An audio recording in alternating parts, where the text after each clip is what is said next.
5岁的儿子躺在病床上，妻子惊恐地看着我，而我却要拿着木棍为好兄弟2肋插刀去讨公道。叶枫，你走的话，我就从这里跳下去。我当作什么都没有听见，头也不回地离开了。叶枫，这辈子我做的最错的事就是嫁给了你。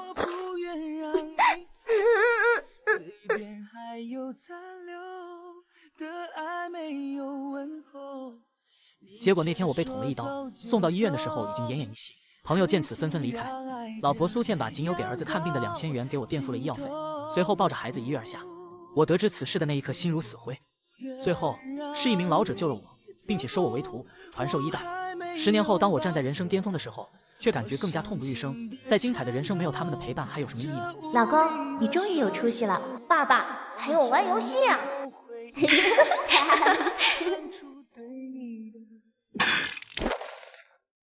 我再次睁开眼睛的时候，发现竟然重生到了那一天了。叶枫，你走的话，我就从这里跳下去。爸爸，我身体不疼了，你别生气好不好？这么懂事的儿子，这么好的老婆，前世我是多么的混蛋。孩子都病成这样了，你不要再拿他出气了。我是混蛋，我错了。你是不是想要那2000块钱？那是我最后的积蓄了，是给小虎看病的。以前叶枫花完了钱，也是用这种方式把钱骗走。苏倩一次次的信任他，认为他能痛改前非，认为他能浪子回头，可是每次换来的都是失望。倩倩，我回来了，这辈子我绝不负你，我要做天底下最爱你的人，要让你做最幸福的女人。叶枫，干什么呢？就等你了，赶紧下楼啊！你是不是怂了？林海涛，我不去了，你以后也别再找我。叶枫，你什么意思？都现在了，你跟我说不去了，你还是不是我的哥们儿？此事因林海涛而起，前世叶枫被刺，林海涛没拿1分钱就跑了，这次任他生死有命。我再也不信你了，你想走就走吧。倩倩，我知道，现在我说什么都没用，我会用行动证明自己，你不要做傻事，等我回来，我会医好小虎的。叶枫的儿子小虎得的是一种罕见的白血病，前世他在学成之后对这种病有所研究，并且找到了治疗的方法，只是需要很多种药材。现在叶枫身无分文，想要短时间凑齐药材，难如登天。钱，他急需钱，他医术惊天，但现在毫无名气，谁会信他？我要卖血。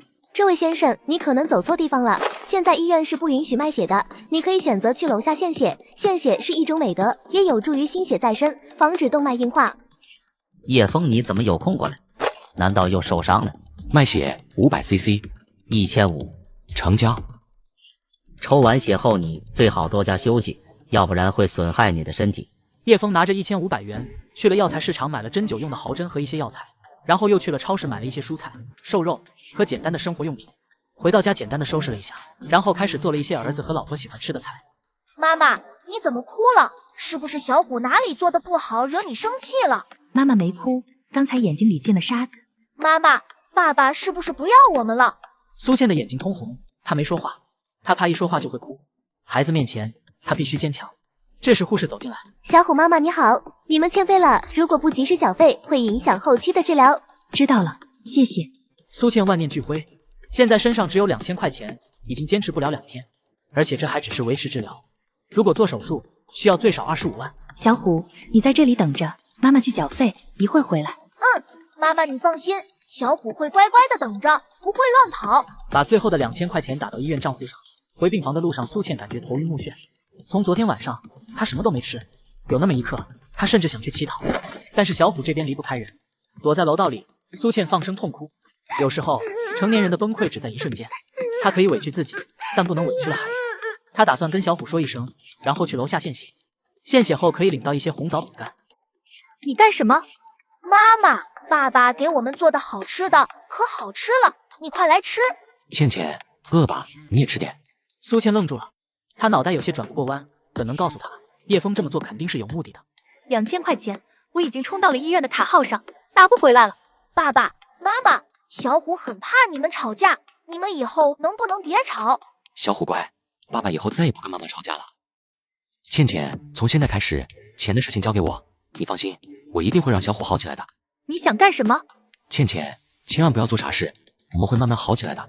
相信我，最后一次，晚上我会送饭过来。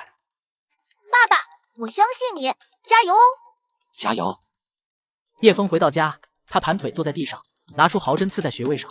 他必须要让自己快速的强壮起来，只有引气入体，才能施展针灸之术。否则效果微乎其微。这时叶枫突然感觉一股热流猛地从喉咙深处向外涌出。前世的我只会吃喝玩乐，只会讲兄弟情谊，害得老婆和病重的儿子离开了人世。也许是上天的怜悯，让学得一身医术的我重生到了10年前。首先必须要让自己快速的强壮起来，只有引气入体，施展针灸之术。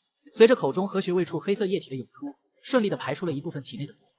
这时站起身，感觉轻松了很多。今天必须去赚钱。下午劳务市场的人并不多，而且场内的人在陆陆续续的离开。到了4点半，就当我觉得失去希望的时候，一个中年男人急匆匆的走了进来。有人吗？都是欧式家具，一共2车，既要6个人，每人150块。老板，这个活让我自己来吧，保证给你做好。你一个人？中年人有些怀疑。叶枫个头挺高，长得白白净净，虽然有些肌肉，但体型一般，看起来也不像是能干重活的。你一个人恐怕干不了啊，要再找几个。老板，您放心，我自己可以。中年人看了看远处寥寥无几的其他人，又看看叶枫坚定的眼神，就不再犹豫了。小伙子，咱先说好了，你干不了的话不要勉强，很重的。行。真对不起了，王老板，说好的工人过来，今天临时有事都来不了了。没事，谁还没有个紧急事啊？小伙子，你看看这活能干吗？不能干的话，我把你送回去。没问题。叶枫回答得很干脆，现在他的身体很弱，需要锻炼。1楼这里放茶几，沙发摆放在这里。好，我都知道了。叶枫先是把一些简单的桌椅板凳搬进来，随后是电器，然后是真皮沙发。仅仅一个沙发的组件就有100多斤。小伙子，你行吗？不行的话，咱俩抬着。没问题，您站在那里看着就行。100斤，他还能承受得住，只是压在后背上生疼。而此时，身上2处穴道流出黑色的液体。休息一下，别累着。小伙子，你叫什么名字？叶枫。家里是不是遇到了什么困难？此时叶枫只是笑了笑，没有说话。他走向货车继续搬运家具。搬运结束后的叶枫几近虚脱，胸前腹部流出来的黑色液体散发着腥臭。王老板看后也是无奈的摇头。小伙子，人这一生啊，总会遇到几个坎，迈过去，前面就是朗朗晴空。这是给你的辛苦费。怎么是2000？你给多了？不多，拿着吧。叶枫现在需要钱，他也没有扭捏。我不会无缘无故多要你的钱，看你脸上有些泛黄，眼角发黑，你的胃应该是出了一些问题，需要尽快做手术，如果迟了可能会有危险。叶枫说完就准备要走，不管对方信与不信，他都告诉对方了。王老板愣了一下，了然一笑，并没有放在心上。小伙子，我看你这人实诚，我那里刚好缺一个人手，你要不要试试？1天500，做得好有提成。叶枫愣了一下，看得出这个王老板并非是坚定狡诈之辈。现在叶枫刚刚起步，需要一个稳定点的工作。我只干苦力活，而且工资日结。行，苦力活工资更高。明天上午8点半，你来这里找我。妈妈，天都黑了，爸爸怎么还没回来？不回来是正常，回来才怪了。按叶枫那德行，恐怕现在不是打架，就是醉倒在路边了。可能他在忙吧。爸爸每天都这么忙，等我长大了，一定挣很多钱，让爸爸好好休息，然后陪我玩。好，等小虎长大了，一定要好好努力。苏倩看着窗外车水马龙，繁花似锦，但对于她来说，一切好像都到了尽头，毫无意义。活着就是受苦，如果能从这里纵身一跃，或许就解脱了吧。这时候，她想到了叶枫。叶枫在走的时候说过，让他等他回来，不要做傻事。他为什么会这么说？难道那时候他已经有所察觉？苏倩苦笑一声，那怎么可能？在叶枫的眼里，只有他自己，他从来就没有在乎过别人。妈妈，我不饿。小虎，如果妈妈带你去一个没有饥饿、没有疾病的地方，你愿意跟妈妈一起去吗？爸爸去吗？你爸，他或许不会去。为什么不带着爸爸一起去呢？我想带着爸爸一起去，我不想没有爸爸。你爸很忙，妈妈去哪里，我就去哪里。小虎什么都不怕，小虎会保护妈妈。妈妈，你怎么哭了？没事，没事。苏倩看看时间，现在已经是晚上的8点30分。那个说晚上要带饭过来的人并没有出现，事实证明他并没有浪子回头，他不来是正常，来了反而是意外了。苏倩又看了看窗外，觉得人生已经失去了意义。前世的我只会吃喝玩乐，只会讲兄弟情谊，害得老婆和病重的儿子离开了人世。这一世我绝不会让悲剧重演。你还好吧？只要人没事就行。叶枫看了看保温餐盒没有撞坏，想想苏倩母子还在等着晚饭，就准备接着往医院跑。即便他吃再大的亏，也没有时间去计较了。小伙子，你为什么要撞我？为什么要欺负我一个老人家？不行，我答应过倩倩要改变的。来人了，没天理呀！这个小伙撞人了就想跑。这位兄弟，你也太没有道德了吧！小朋友都知道尊老爱幼，你撞了老人不赔偿医药费还想跑？是他从后面撞的我，我实在无法预判躲避。俗话说得好，不是你撞的，干嘛去扶？那边新装了监控，找叔叔查一下就知道了。完了，这里什么时候装了监控？我怎么不知道？耽误了那么多时间，叶枫看着撞他的人，对方由于心虚加上凶狠的眼神，吓得他一哆嗦，连车都不要，拔腿就跑。现在的时间对于叶枫来说太重要了，他一分一秒都不能耽搁。兄弟，最近在这里看到你和那个阿姨几次了，跟我们大家说说你到底是什么人？大家好，我是坚持夜跑，时长达2年半的运动爱好者，喜欢唱、跳、rap、篮球、music。此时苏倩万念俱灰，觉得人生已经失去了意义。就在这关键的时候，叶枫打来了电话。倩倩，我在路上被电动车撞了一下，不过没关系，没有受伤，你别着急，我还有10分钟就到了，我做好吃的给你们，我求你，我只让你等我10分钟。苏倩心中苦笑一声，果然还是这种套路。小虎，妈妈现在就带你去那个没有饥饿、没有疾病的地方。倩倩，你和小虎一定要等我，没有你们一切将变得毫无意义。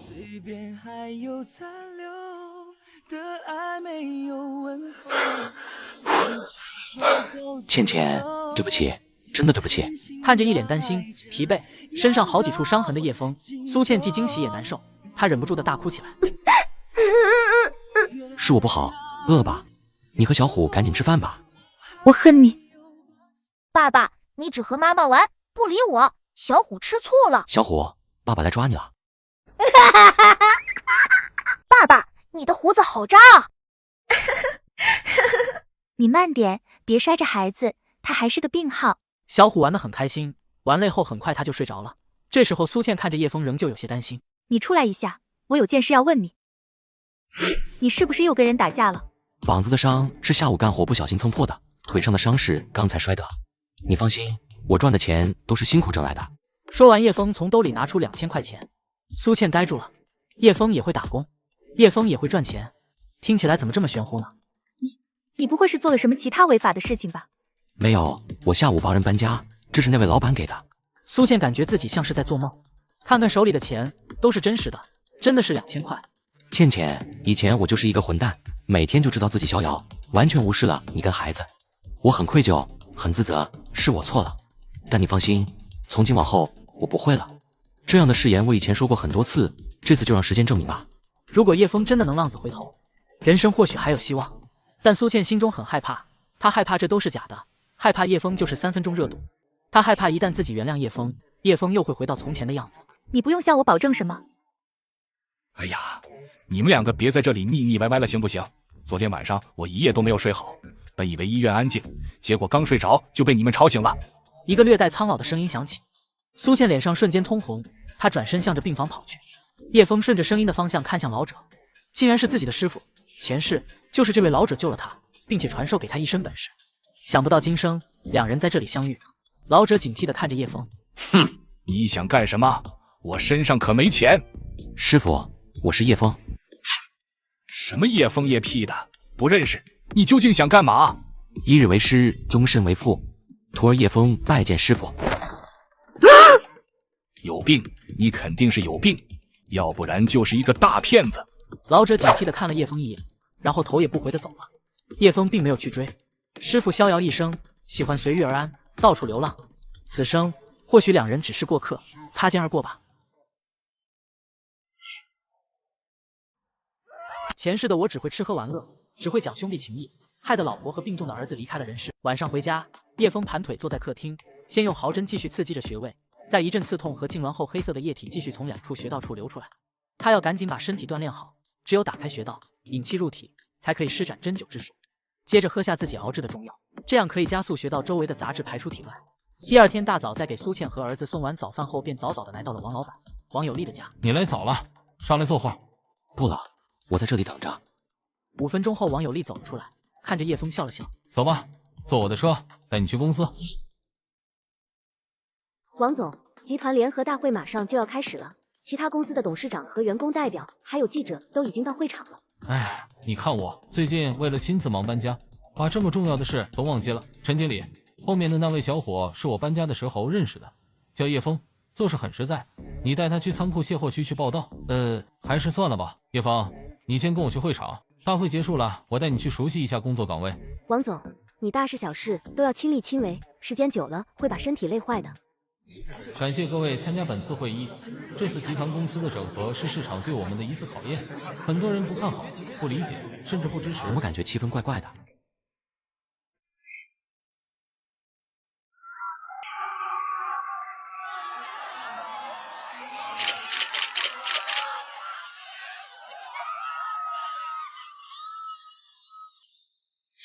王老板刚才说了，把他交给警方处理。你们资本家没一个好东西，老天会惩罚你们的。王有利没伤到哪里吧？只是伤到了耳朵，一点皮外伤没什么。但王老板的心脏和胃一直有点小毛病，刚才他脸色很差，嘴唇发紫，意识模糊。卫检部的人说是可能由于惊吓引起了心脏疾病，救护车一会就到了。这么说的话，现在送去医院时间上可能来不及了，严重的话会危及生命，带我过去看看。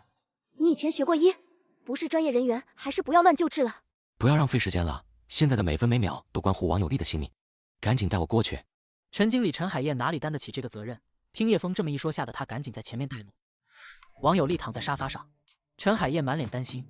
叶枫把完脉后，从身上把毫针拿出来，用火简单的过了一遍，随后深吸一口气，开始在王有利的穴位行针。几分钟后，叶枫收起毫针，此时的陈海燕瞪眼看着叶枫：“你行不行啊？有没有医生资格证？既然会医术，为什么要来应聘装卸工？”没你啥事，你一边看着。叶枫说话干脆利索，陈海燕都无语了。这个装卸工竟然这么跟他说话，岂有此理！我已经给老板娘打过电话了，如果出什么事，你就倒霉了。谁让你和我叶枫兄弟这么说话的？陈海燕惊讶地看着王有利，他现在不但面色恢复正常，而且说话铿锵有力。最让他不解的是，即便再厉害的医生，也不可能只用几分钟就让一个有着生命危险的病人恢复如初。这不可能啊！这时他突然想到，会不会是回光返照？王老板，马上你和救护车去医院做一个全面的检查。这个叶枫既然会医术，为什么要来应聘装卸工？他有医生资格证吗？我很信任叶枫兄弟，他昨天帮我搬家，只是看了看我，就知道我的胃有问题。我还是建议你去做个全面检查，这样大家都放心。只是我答应今天亲自带你应聘的。工作的事不着急，身体重要。陈经理，从现在开始，叶枫就是卫检部的部长了，你给他安排一下吧。陈海燕相当意外，叶枫刚来报道就当了卫检部的部长，这速度有点吓人了。关键叶枫这家伙就像是一个面瘫，这么好的事一点看不出高兴来。兄弟，你以前做过医生啊？是的。这工作不错啊，为什么不干了呢？手术出事了？说来话长。哎，人这一辈子啊，真是世事无常，说不定就会遇到什么事。你在这里做搬运工也是真委屈你了。他们正说着话，这时门口突然传来一个女人的声音：“你们怎么有胆量让一个陌生人给老陈治病？出了事谁负责？”这个男人在会议上慷慨激昂演讲时日习。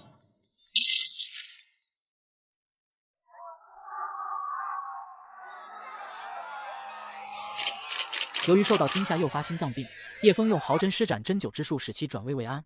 就在此时，一个女人闯了进来。你们怎么有胆量让一个陌生人给老王治病？出了事谁负责？看到王有利安然无恙地站在面前，他长出一口气，如释重负。出这么大的事，怎么不第一时间告诉我？现在怎么样了？走，赶紧去医院。已经没这个必要了。没这个必要？咋了？癌症晚期啊？这个女人正是他的媳妇。王有利瞪了他一眼。要不是陈经理第一时间告诉我，你是不是打算就这么隐瞒了？我说没事了，刚才这兄弟给我做了针灸，现在一点事都没了。小兄弟，谢谢你，这些钱你拿着。说着，王有利的媳妇就从兜里掏出2万元，准备往叶枫手里塞。哎，我这媳妇什么都好，就是性子太直，当着大家的面你就这么把钱塞给他，别人怎么可能收下呢？还是我来劝劝叶枫吧。钱一事，钱对于叶枫来说不过是数字，但是现在他需要钱，至少暂时需要。小兄弟，你以前也是一名医生吧？算是吧。我也不知道你是哪一科的医生，有个问题想要问你，也不知道你能不能解决。我各科都有所涉及，你请说。我和王有利结婚已经有5年多了，一直没有孩子，也去医院检查过，都没有问题，现在都不知道该怎么办了。老板娘脸上有些羞红，看得出她也是实在没有办法了。我给你把一下脉。怎么样？没问题啊。王有利的媳妇有些失望，她宁愿自己有问题，有问题可以治疗，怕就怕没有问题，没有问题怎么能怀不上孩子呢？我去看看你老公。我也没有问题，在医院里查过了。哎，陈经理，你先去忙吧。好的，王老板，叶枫，一会儿你忙完了找我，我给你办理入职手续。你的身体的确没有问题，只是精神压力有些大，小蝌蚪的质量不高，导致成活率低。给你们一个建议，晚上你俩办事的时候，目的性不要太强，顺其自然。按制药方抓药，5碗水熬制成1碗水，每天1碗，一共3碗。而且这3天内不能行事，等第4天可以。王有利并没有说话，他现在基本已经放弃希望了。没有孩子也好，不闹腾。现在见到叶枫让他喝草药，他有些抵触。哎，我就怕吃中药，怕苦。那没办法，自己看着办吧。叶枫说完，向着外面走，去陈海燕那里办入职手续。此时救护车也到。妈妈，你说现在爸爸吃饭了吗？我想给他打个电话，可以吗？他可能在忙，就不要打扰他了，下班就会过来的。好吧。此时小虎的脸色很难看，如果不尽快治疗，估计很快就会有危险。苏倩看得心疼，但是现在他们没有钱，社会是现实的，如果没有钱，医院是不会给做手术。苏倩的心情很低落，而就在此时，叶枫走了进来。爸爸，你终于下班了，你身上还是那么臭，不过小虎不嫌弃你。见到叶枫，苏倩莫名的松了口气，她也不知道为什么，这2天她有点依赖叶枫。第一天下班就这么早啊？今天不忙我就跑过来看你们了，一会儿看不到，心里就想念。贫嘴，饿了吗？我到外面给你买点。不用，我在公司吃过了。叶枫摸了一下小虎的脉搏跳动有些虚弱，按照这个速度来看，留给叶枫的时间已经不多了。他必须在1周之内打开气海穴，引气入体，才能封住小虎的病情。就在此时，小虎的主治医生走了进来。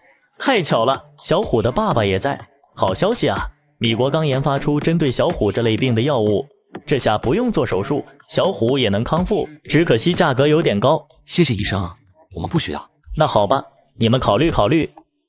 叶枫，为什么不试试？倩倩，你想啊，米国的好东西向来都是对我们限制出口的，这药如果真的有效，我们能轻易买到。能救小虎的只有是中医。前世，叶枫领悟到了中医的精髓，他深知5000年来的中医文化，不是那些只有100年历史的西医可比的。这2万元你拿着，今天帮老板一个忙，以后我不在的时候，你们吃的好点。苏倩麻木的点头，现在她已经开始有些相信叶枫了，她真的痛改前非了，真的浪子回头了。虽然不知道原因，但只要改变就是好的。叶枫，你别这么拼命，我跟孩子还指望着你呢。妈妈，小虎感觉头好晕，好热。苏倩摸了摸小虎，吓得大叫起来。叶枫，小虎很烫，赶紧叫医生。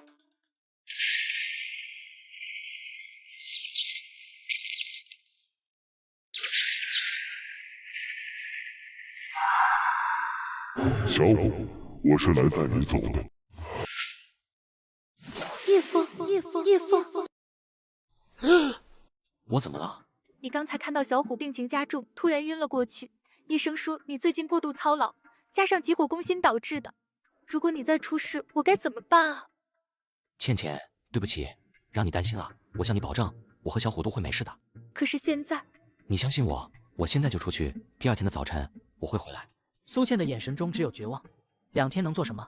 如果叶枫真的有这个本事，也用不着再等2天了。我说了，后天的早晨8点前回来。但是在我回来前，你一定要坚强，一定要照顾好自己，你明白我的意思吗？可是叶枫，你2天的时间能做什么？请你相信我，你照顾好自己，好好吃饭，好好休息。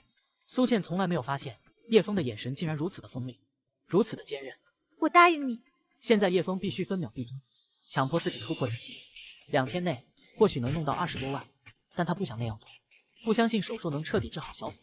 他一路狂奔，不停地冲击自己的极限，来打开气海穴。我绝不能让刚才的梦境成为现实。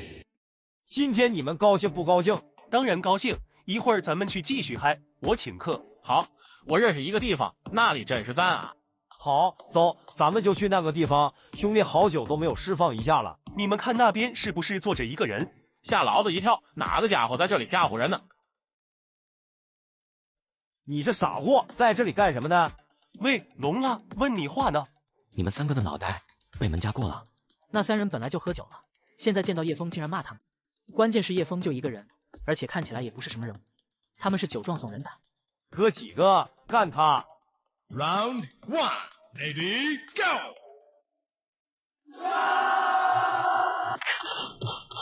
没吃饭吗？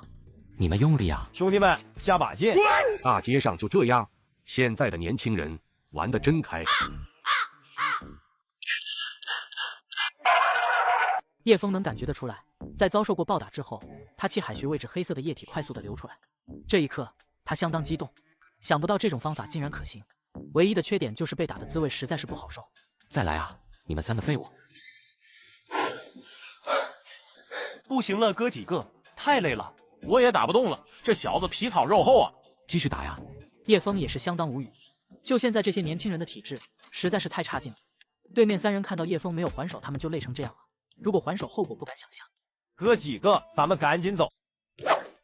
喂，别跑啊！我给钱，继续打我。妈呀，这家伙是哪个精神病院跑出来的吧？去人多的地方抢包包，然后被别人打，不行，那样会被叔叔关起来的。对了，想到办法了，你站住！有事吗？快，叫我爸爸。神经病，是不是很生气？打我呀！喂，别跑！哎，兄弟，想不想发泄一下？发泄？我不喜欢男人的。别误会，我是让你别跑啊！哎，又是一个怂货，是不是我跟他们说话太凶了？看来下一个说话我要温柔点。帅哥，你好帅哦，想不想发泄一下呀？你干嘛？就在此时，叶枫发现路边有一家跆拳道训练馆，他眼中一亮，当即向着里面走去。现在已经是晚上的9点钟，跆拳道馆并没有关门。先生，你是报名学跆拳道的吗？不是。那你是？我想当活人沙袋。对不起，先生，我们这里不需要活人沙袋。免费的。兄弟，我们这里不缺人，如果你想找工作的话，还是去其他地方吧。我给你们当活人沙袋，不要钱。那也不需要，您请回吧。看得出，拳馆老板不是一个贪小便宜的人，他觉得这种事情不正常，搞不好就是一个骗局。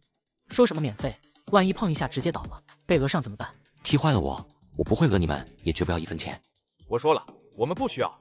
最近2天我们就要参加比赛了，请不要捣乱。就在老板刚转过身的时候，叶枫突然上前，一脚踹在老板的后背上，气得对方转身就想暴揍叶枫。老板，别生气，他不像是好人，别被讹上，咱们还是报警吧。叶枫听见对方说要报警，顿时呆住了。万一被关进去10天8天的，谁来救小虎？老婆苏倩的悲剧会不会重演？2个男人站在擂台上针锋相对，一个想挨打，一个认为对方想讹自己，于是他们签订了一场比武的免责协议。兄弟，如果你是来这里闹事的，那你来错地方了。我认为我来的地方刚刚好。如果你输了，我不但不收留你当活人沙袋，还要报警说你诈骗。不要说你小小的跆拳道了，就算是散打、柔道、寸拳，我都可以奉陪。话不要说得太满，别忘了我们刚刚签过约定的，万一你受伤，跟我们一点关系都没有。张老板，你要好好打啊，可别给咱跆拳道馆丢人。这家伙一身的酒气和臭汗味，一看就是出来耍酒疯的。这种人，张老板一个打10个都不是问题。你穿上防护服。用不着。来吧。比赛只有1个回合，谁先倒下算输。前世，叶枫一边跟师傅学习医术，一边学习功夫。虽不能说天下无敌，但是叶枫的作战能力那绝对是一流的。即便现在身体素质相当差劲，不过对付面前之人问题不大。面前这人肯定不简单，看来对方是有备而来。叶枫的速度实在是太快了，张坤摔在地上之后，心中也是佩服的五体投地。虽然对方只用了1招，但是他输得心服口服。我能不能在你这里当活人沙袋？兄弟，看得出来你是练过的。如果你想找工作的话，你就在我这里当教练，你看怎么样？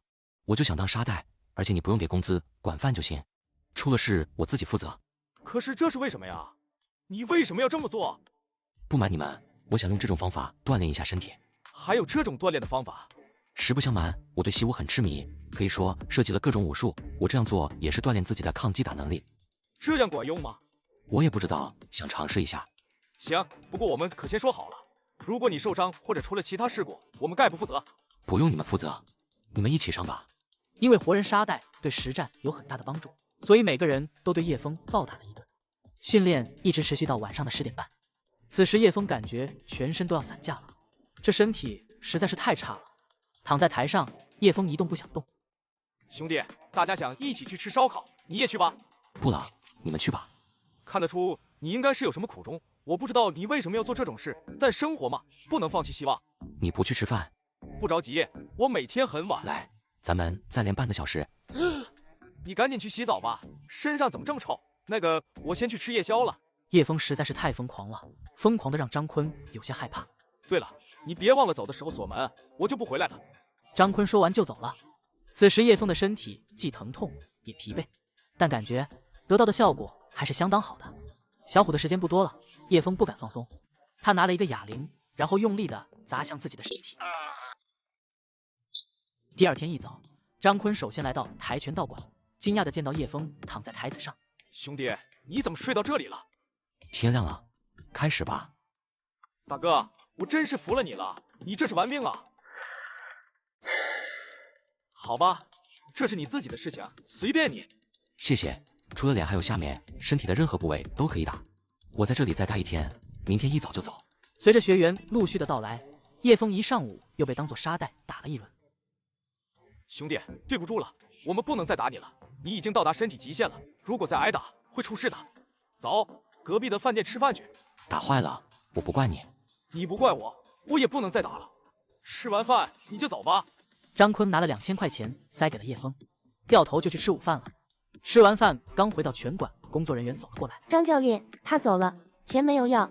真是个奇人啊，果然是天下之大无奇不有。叶枫知道，就算是留下来，张坤他们也不敢再动手了。有时候想找人打自己一顿都这么困难。什么世道啊？叶枫能感觉得出来，距离通开气海穴已经不远了。叶枫，你什么情况？给你打电话不接，发信息也不回，你眼里还有没有我这个兄弟？林海涛，以后不要来找我，咱们的情谊尽了。林海涛愣住了，前几天他们还好的跟一个人似的，一起吃饭，一起洗浴，一起泡妞，一起打架，怎么突然来了一个365度大转变？搞不懂。究竟啥意思啊？吃错药了吧？我什么地方得罪你了？再见。今天你不把话说清楚，别想走。前世的悲剧都是因为他的忘恩负义，现在他要好好教训一下这个小人。两个神色慌张的小伙拖着一个重伤的男人，玩命似的跑向医院。医生，快来救命啊！他快不行了。林海涛，叶枫是替你出头才伤成这样的。刚才医生说了，先交2000元的费用，我们凑一下吧。别人穷，至少还能穷个叮当响。我穷的连叮当都卖了。放心吧，既然到了医院，医生不可能见死不救吧？我还有事先走了。叶枫兄弟，毕竟我们今天是第一次见面，林海涛都走了，我也只能对你说抱歉了。前世由于林海涛的忘恩负义，导致叶枫受伤，成了砸死苏倩的最后一根稻草。今生叶枫再度见到林海涛拦住他的去路，不禁怒火中烧。另外两人见到林海涛被打，而且叶枫只有一个人，瞪着眼就想动手。没你们什么事，滚！叶枫气场强大，身上有着不怒自威的霸气。那两人看了一眼林海涛，然后直接跑了。什么样的人结交什么货色，他们都是一路人。叶枫，你疯了！我说了，咱们之间缘尽了，以后别来烦我。叶枫说完，转身就走。林海涛擦了一下嘴角的血，眼中露出凶光。叶枫找了一个僻静的胡同，然后用身体猛地向着墙上撞去。一段时间后，黑色的液体从腹部流出来，但是并不多。你有病啊！别把我的墙给撞坏了。我的确有病，所以想撞墙自杀。小兄弟，别想不开啊！你还年轻，没必要这样做啊。他是担心叶枫真的在这里撞死，会气，到时候他的房子肯定会贬值。其实我家的墙不结实，你要是撞啊，就去对面那家，他的结实。哼。到了晚上，叶枫的身体已经接近极限，他浑身都已经有伤，前世今生他是第一次挑战极限，整个身体犹如碎骨重铸一般的疼痛。但即便如此，身体依旧没有打开气海穴。叶枫无力地坐在路边昏睡了过去。第二天一早，他努力地站起来，向着医院的方向走去。气海穴没有打开，他只能准备强行通开了。如果这么做，会对身体造成很大的伤害，生命气息也会逐渐的流失殆尽，最多有2年的寿命。用2年的时间治好小虎的病，足矣。叶枫的眼神坚定，无怨无悔。想到小虎那可爱的样子，叶枫的心中暖暖的。此生为了小虎，值了。突然，一辆摩托车驶来，猛撞在了叶枫的身上。叶枫感觉他的肋骨好像被摔断了2根，口中一口黑血直接吐了出来。此时他感觉全身好像顺畅了一般。这一刻，叶枫感觉气海穴畅通了。多亏了那个骑摩托的，要不然他还真打不开。而且他能猜测得出来，那个骑摩托的8成就是林海涛。时间不等人，叶枫用意念支撑着伤残的身体，继续向医院走去。由于身体几乎到达极限，叶枫再也支撑不住，倒了下去。不行，我不能这时候停下。小虎，爸爸来了，你一定要坚持住。倩倩，我回来了，你千万别碰我，让我自己来。苏倩惊讶地看着叶枫，为什么受这么重的伤？为什么现在才来？这2天为什么联系不上他？他有太多的为什么想问。倩倩，别紧张，都是皮外伤。你看着我，我只问你一句，你信我吗？我信。可是刚才医生已经下了最后通牒，如果今天上午再不做手术，他们也无能为力了。好多事暂时无法向你解释，小虎的病我能治，我只需要1刻钟时间，你去门口守着。如果有医生进来，你一定要拖着他们，给我争取时间。苏倩惊呆了，叶枫什么时候会医术了？而且能治小虎这种病？他没有多问一句，鬼使神差地走出病房。此时叶枫拿出毫针，用酒精过了一遍，封住小虎几个关键的穴位，引气入体，开始行针。就在这最关键的时刻，病房门口吵闹了起来。让我进去。小虎爸爸，你在干什么？再这样我们可要报警了。叶枫，你为什么流泪？师傅，小兔死了，我真没用。难道你引气入体的时候，心法受到外界的影响？师傅的教导，弟子时刻铭记于心。那你放开小兔看看。快，你检查孩子，我看看大人。他怎么样？没有生命危险，他需要静养。苏倩也终于放心下来，然后看向小虎。一会儿之后，2名医生用不可思议的眼光看着对方。怎么样了？我的孩子究竟怎么样了？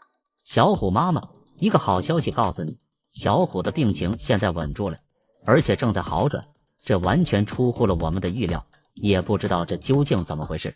苏倩听后喜极而泣，向着医生深深地鞠了一躬。根据我们的推测，孩子之所以好转，可能是因为你老公用针刺激了他的穴道，让他重新焕发了生机，这真是一个医学奇迹。但是我们不保证这种情况能坚持多久。你老公醒了之后，我们能不能找他谈谈？等他醒了，我叫你们。真是奇怪了，这种事情我从来没有见过。会不会是回光返照？不可能，孩子的生命气息正在增强，不是回光返照。那个男人应该不简单。走，回去咱们再好好讨论一下，看看究竟是怎么回事，没准能打开医学方面新的一扇窗。你们父子别闹了，今天可以出院了。对了，叶枫，刚才医生让你去他的办公室，他说有事情想请教。妈妈，刚才爸爸洗澡，我看见他的丁丁怎么有胡子啊？小虎爸爸，你的身体感觉怎么样？你的肋骨有骨折，出院后一定要注意，不能做重活。谢谢医生，我知道了。有件事我想请教一下，现在你儿子的病已经稳住，你是如何做到的？我用了针灸之术，并且用气封住了孩子身上的病情，但最多也只能维持2个月的时间。这2个月内必须要凑齐32种药材才能彻底根治。那这种气应该怎么捕捉？应该怎么运用？怎么修炼呢？这个问题说来话长，如果你想学的话，有空我可以教你，但是没有10年功夫是根本不可能的。能不能留你一个联系方式？如果我们有不懂的地方，可以给你打电话请教。到家以后，叶枫去厨房做饭，小虎看电视，苏倩站在客厅很是感慨，家的感觉真好。此时，同事加闺蜜的谭小月给苏倩打来了电话。倩倩，什么情况？你儿子出院了啊？怎么也不跟我说一声？我来到医院看你们才知道。今天刚出院，要不你来我家吧，他正在做饭呢。他？谁啊？是不是我前段时间给你介绍的那个？我就说嘛，叶枫不靠谱，你趁早跟他拜拜。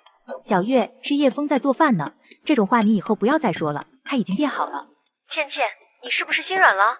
我可告诉你啊，这种人的本性是不可能改变的，你不能再被他的花言巧语欺骗了，这已经不是第一次了，他为的就是你身上的钱。好了，有时间再跟你聊，我要去厨房帮忙了。谁的电话呀？小月的。叶枫，你刚上班就连续旷工好几天，太过分了吧？我都忘了。上班能忘吗？到时候公司发工资时候忘了行吗？还有事吗？当然有事了，刚才老板娘找你了，你赶紧来上班。我警告你啊，别以为你跟老板关系好就可以肆无忌惮，公司真正管事的是老板娘。知道了。我怎么感觉你没听进去呢？快点来上班。在王有利的公司里上班只是权宜之计，一来上班挣钱不多，其次也不自由。今天叶枫就打算辞掉那边的工作，来到公司已经是中午。我说叶部长，你终于来了，老板娘在办公室里都等你半天了。我告诉你啊，一会儿你跟老板娘道声歉，保证以后好好来上班，绝不旷工，听到没有？知道了。小兄弟，你终于来了，真是要感谢你，我真的怀孕了。叶枫点点头，并没有意外，这完全在他的意料之中。老板娘也不多说，当即从包中拿出了2万块钱。你别嫌少，这是感谢你的。谢谢。小兄弟，你这2天怎么变得那么憔悴？家里是不是有什么困难？如果有困难的话，可以跟我说，我跟老王还算是有点人脉，没准能用得上。叶枫能看出来，老板娘是真心实意，他们夫妻2人都属于心地善良之人。谢谢，我自己能处理好。叶枫今天过来是找王有利辞职的，但看了看，王有利好像并不在。小兄弟，你是高然，我有一个姐妹，她也一直要不上孩子，能不能麻烦你去看一下？叶枫听后有些无语，现在他成了治疗不孕不育的妇科医生了。哎呦，还是个小帅哥啊！帅哥哪里人啊？别客气哦，想喝点什么？这个透着成熟女人妩媚的梁兰兰是王有利老婆金淑梅的闺蜜。叶枫来梁兰兰的家是帮助她治疗不孕不育的。奇怪的是，自从看到叶枫那一刻，她最关心的不是自己的病情，而是叶枫这个人。兰兰，你可别打叶枫的主意，人家是有家室的人。有家室怎么了？还不允许我说话了？你赶紧让叶枫给你把把脉，他可厉害了。是吗，帅哥？我好想知道你有多厉害。梁兰兰对自己的相貌是相当自信的，结果叶枫对她的热情完全没有反应，表情就和面瘫一样，这让她很是生气。你的身体没问题？没问题，为什么我怀不了孕呢？看来你这个中医徒有虚名啊。叶枫，兰兰究竟是怎么回事啊？她没有问题。既然不是你的问题，那肯定是你老公了。舒梅，你是不是被人骗了？不是，叶枫是有真本事的。既然帮不到你，那我先回去。行吧，改天咱们再约。舒梅，我再次提醒你啊，别见到长得帅的就走不动路。你可以怀疑我是骗子，但我必须提醒你一句，你身体阴阳失调，身体太过压抑，得不到释放，已经威胁到你的健康，不出2周你就会生病。叶枫说完，大步向着外面走去。后面梁兰兰气得够呛。你才生病，你全家都生病，伪君子，装什么装？舒梅，你看看，这都什么人啊？兰兰，最近你去医院做个全面检查吧，别真的出什么事。舒梅，我看你就是被他灌了迷魂汤了，男人都不是什么好东西。金淑梅无奈地摇了摇头，她这个闺蜜就是太自信，太情绪化，这次搞得她在叶枫面前很尴尬。叶枫，真是对不起，我不知道兰兰今天是怎么了。没关系。她真的什么事都没有吗？难道真是她老公的问题？叶枫，你就实话告诉我，她是不是真的没有问题？是也不是。那到底是还是不是啊？她身体的确没有问题，之所以要不上孩子，是因为她跟她丈夫没有坤坤。难怪呢，这是辛苦费。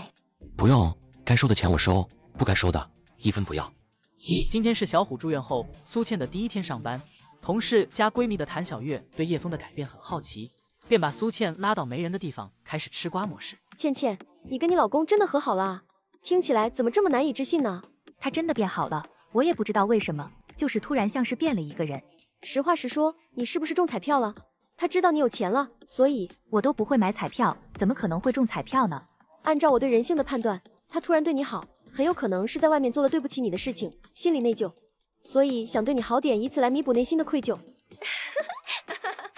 小月，你是不是小说看多了？别乱猜了。这样，倩倩，我认识一个姐妹，过2天我让她去试探一下你老公。不用，我相信她。哎呀，你别管了，这件事交给我。此时金淑梅把叶枫送回家，刚下车看到诊所的老板叶枫在他那里卖过血，见到叶枫走回来，他赶紧迎了过来。终于找到你了，我问了很多人才打听到你住这里，我来找你也是实在没办法的。怎么了？找我有事吗？我母亲患了老年痴呆，而且不断恶化，我带她去过各大医院，什么都检查不出来。本来不抱什么希望了，毕竟人上了岁数之后糊涂是正常的，但最近发生了一些事情太诡异了。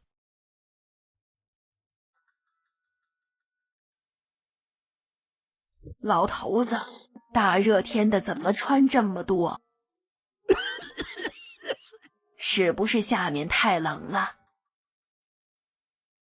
他都50多岁了，你还是放不下心。你说什么？儿子在外面偷听我们说话。这位老太每天夜里对着空气说话，儿子发现说话的对象竟然是自己去世多年的父亲。后来他带着母亲跑遍各大医院，都没有查出一个结果，于是叶枫成了他最后的希望。你怎么知道我会治病呢？前段时间有利集团的董事长心脏病突发，是你医好的吧？刚开始我以为别人说的叶枫和你是同名同姓，后来才得知就是你这个叶枫，认识这么多年了，真是深藏不露啊。医好王有利只是巧合而已。叶枫，咱们虽不能说是至交好友，但也算老熟人了吧？这个忙你应该会帮我的吧？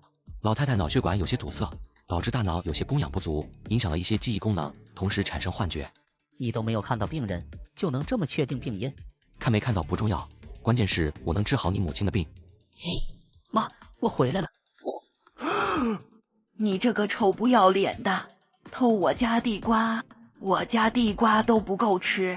现在的情况越来越严重，已经不认识我了。叶枫什么都没有说，上前大拇指直接按在了老太太的脖颈处的一个穴道上。老太太眼睛一闭，直接睡着了。你干什么？放心，怕没事。见到母亲睡着，儿子顿时急眼了，生怕老妈会出事。看得出他是一个孝子。你还有什么要说的吗？治好病后1万块钱。如果你真能治好，我给你2万。那你就赶紧让开吧。叶枫拿出毫针，先用酒精过了一遍，然后开始行针，同时用身体的气开始疏通老人的大脑。行完1针之后，又开始第2针，紧接着是第3针，前后过程不过10分钟。好了，应该没事了。这么快？把他叫醒吧。妈，你醒醒，妈。妈，你醒了？你还认识我吗？废话，我不认识你，认识谁？想咒你老娘的老年痴呆啊！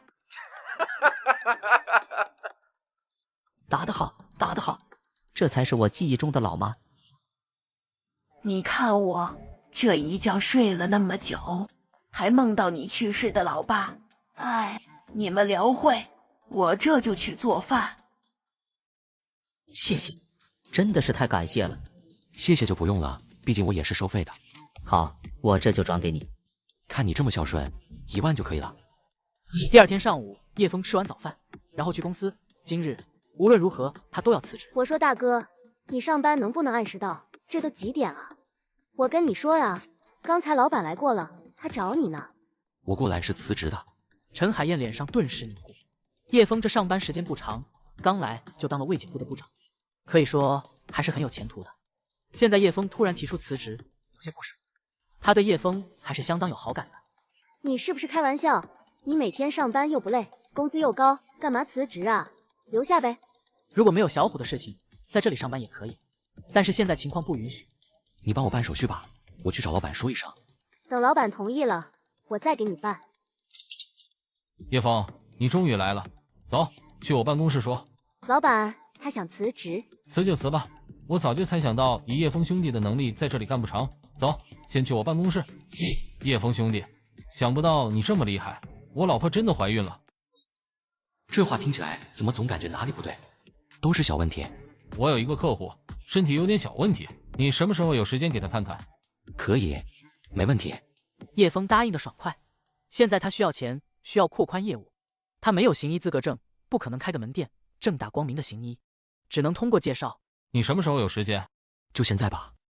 王总，你找唐总。是啊，他在上面吗？他在自己的办公室。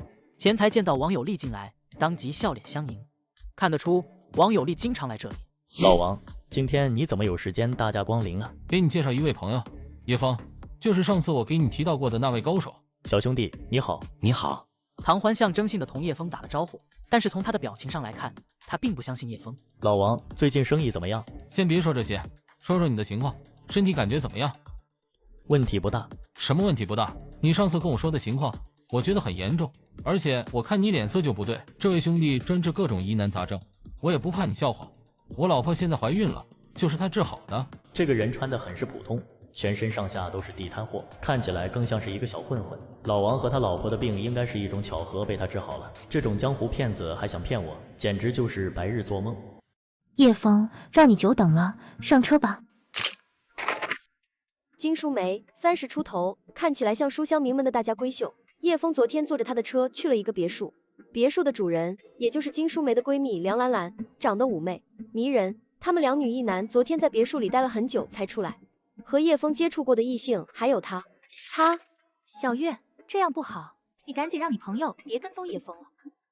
倩倩，我跟你说啊，他肯定有事瞒着你，这件事你别管，我保证给你调查清楚。以前叶枫不顾家，在外面混，苏倩经常抱怨自己的老公，而谭小月经常换男朋友，不是抱怨这个不够帅，就是抱怨那个不够有钱。两人有了共同语言，久而久之就成为了关系合拍、无话不谈的好闺蜜。现在叶枫改变了，与其说谭小月为苏倩担心，还不如说她的嫉妒心在作怪。叶枫兄弟，你给唐老板号下脉吧。兄弟以前是干什么的？无业游民。我也去医院看过，医生说我吃的太好了，太油腻了，让我每天吃的清淡一点，多运动。就说了这些？基本就说了这些，其他的我也没记住。叶枫不由得心中叹息一声，唐欢身体中多处穴道堵塞，而且血管开始硬化，如果不及时疏通，很可能会有半身不遂的风险。你最近这段时间是不是感觉腰部有些疼，腿脚发麻？唐欢听后愣了一下，看着王有利，他怀疑是不是王有利把他的情况告诉给叶枫的。你别看我什么都没说。的确有这些特征，而且你这种感觉越来越明显，现在甚至左手都有些发麻，有些时候根本不听使唤。另外，在你的左脚掌上有一些气泡，那些气泡又疼又痒。没错，我去医院看过，大夫说是脚气，还给我开了药膏，我已经用过多次了，但一点效果都没有。你这不是脚气，而是血液部分堵塞，导致你左半身开始出现异样。如果不解决的话，用不了2个月时间，你就会出现半身不遂的症状。那我现在应该怎么办？王有利暗暗舒了口气，既然叶枫能说出这些症状，这说明他已经掌握了唐欢的情况。老唐，别着急，叶枫兄弟是高手，他肯定知道怎么治。只要你能治好我的病，我给你10万。他一开口，倒是吓了王有利一跳。老唐还真是大方，看得出他很担心自己的病。叶枫兄弟，有办法吗？我用毫针通开你身上凝固的穴道，让整个身体畅通，然后再吃些药就可以。就这么简单？那赶紧的，小兄弟，去里间治疗吧。老王，麻烦你在这等会。来吧。在疏通的过程中可能会有点疼，你尽量忍着点。我承受能力还是相当强的，不瞒你们说，当年我当兵的时候，怎么这么疼？你越感觉疼，说明你的问题越严重。整个过程进行了2个多小时。当叶枫从里面走出来的时候，略显疲惫，而唐欢的身体各处有黑色血液的血渍，并散发着一种臭味。老唐，你什么情况？是不是拉裤子了？舒坦，实在是太舒坦了，我感觉自己都变年轻了，简直就是太爽了。韩秘书，你从财务拿10万现金过来。不一会儿，韩秘书就走了进来。韩秘书个头在1.7米左右，身材很棒，脸蛋更是漂亮至极。老板，这是10万。韩秘书说完，直接转身走了。这一刻，王有利明白了，难怪老唐最近都是腰痛，原来是新找了个秘书。叶枫兄弟，这些钱你拿着，真是太感谢你了。他帮老唐疏通了身体，排出了毒素，10万块钱并不多。随后他拿着纸笔，在上面写了一些药材。用这些药材，每天用火煎熬5个小时，10碗水熬制成1碗，喝7天，你的身体就没什么事了。好的，我知道了。叶枫兄弟，我能不能也喝点？感觉最近我的身体也有点亏空。最近你老婆怀孕了，你还是别喝了。有时间我可以帮你排一下身体中的毒素。行，叶枫兄弟，我记你一个电话，到时候如果有时间，我请你吃饭。吃饭就免了，我没时间。如果你有病人介绍，可以给我打电话。好的，没问题。好了，既然问题已经解决了，我跟叶枫兄弟先走。老王，把你的业务员叫来，我们好像还有一个合同没有签。王有利自然心领神会，很开心的做了一个 OK 的手势。今天他们3个人都很开心。其实人和人之间最稳固的关系，并不是山盟海誓，更不是酒肉之交，而是互惠互利。这让我怎么见人？不如死了算了。走，我们赶紧去医院。叶枫兄弟，离职手续已经办好了，以后有什么需要我帮忙的，尽管联系我。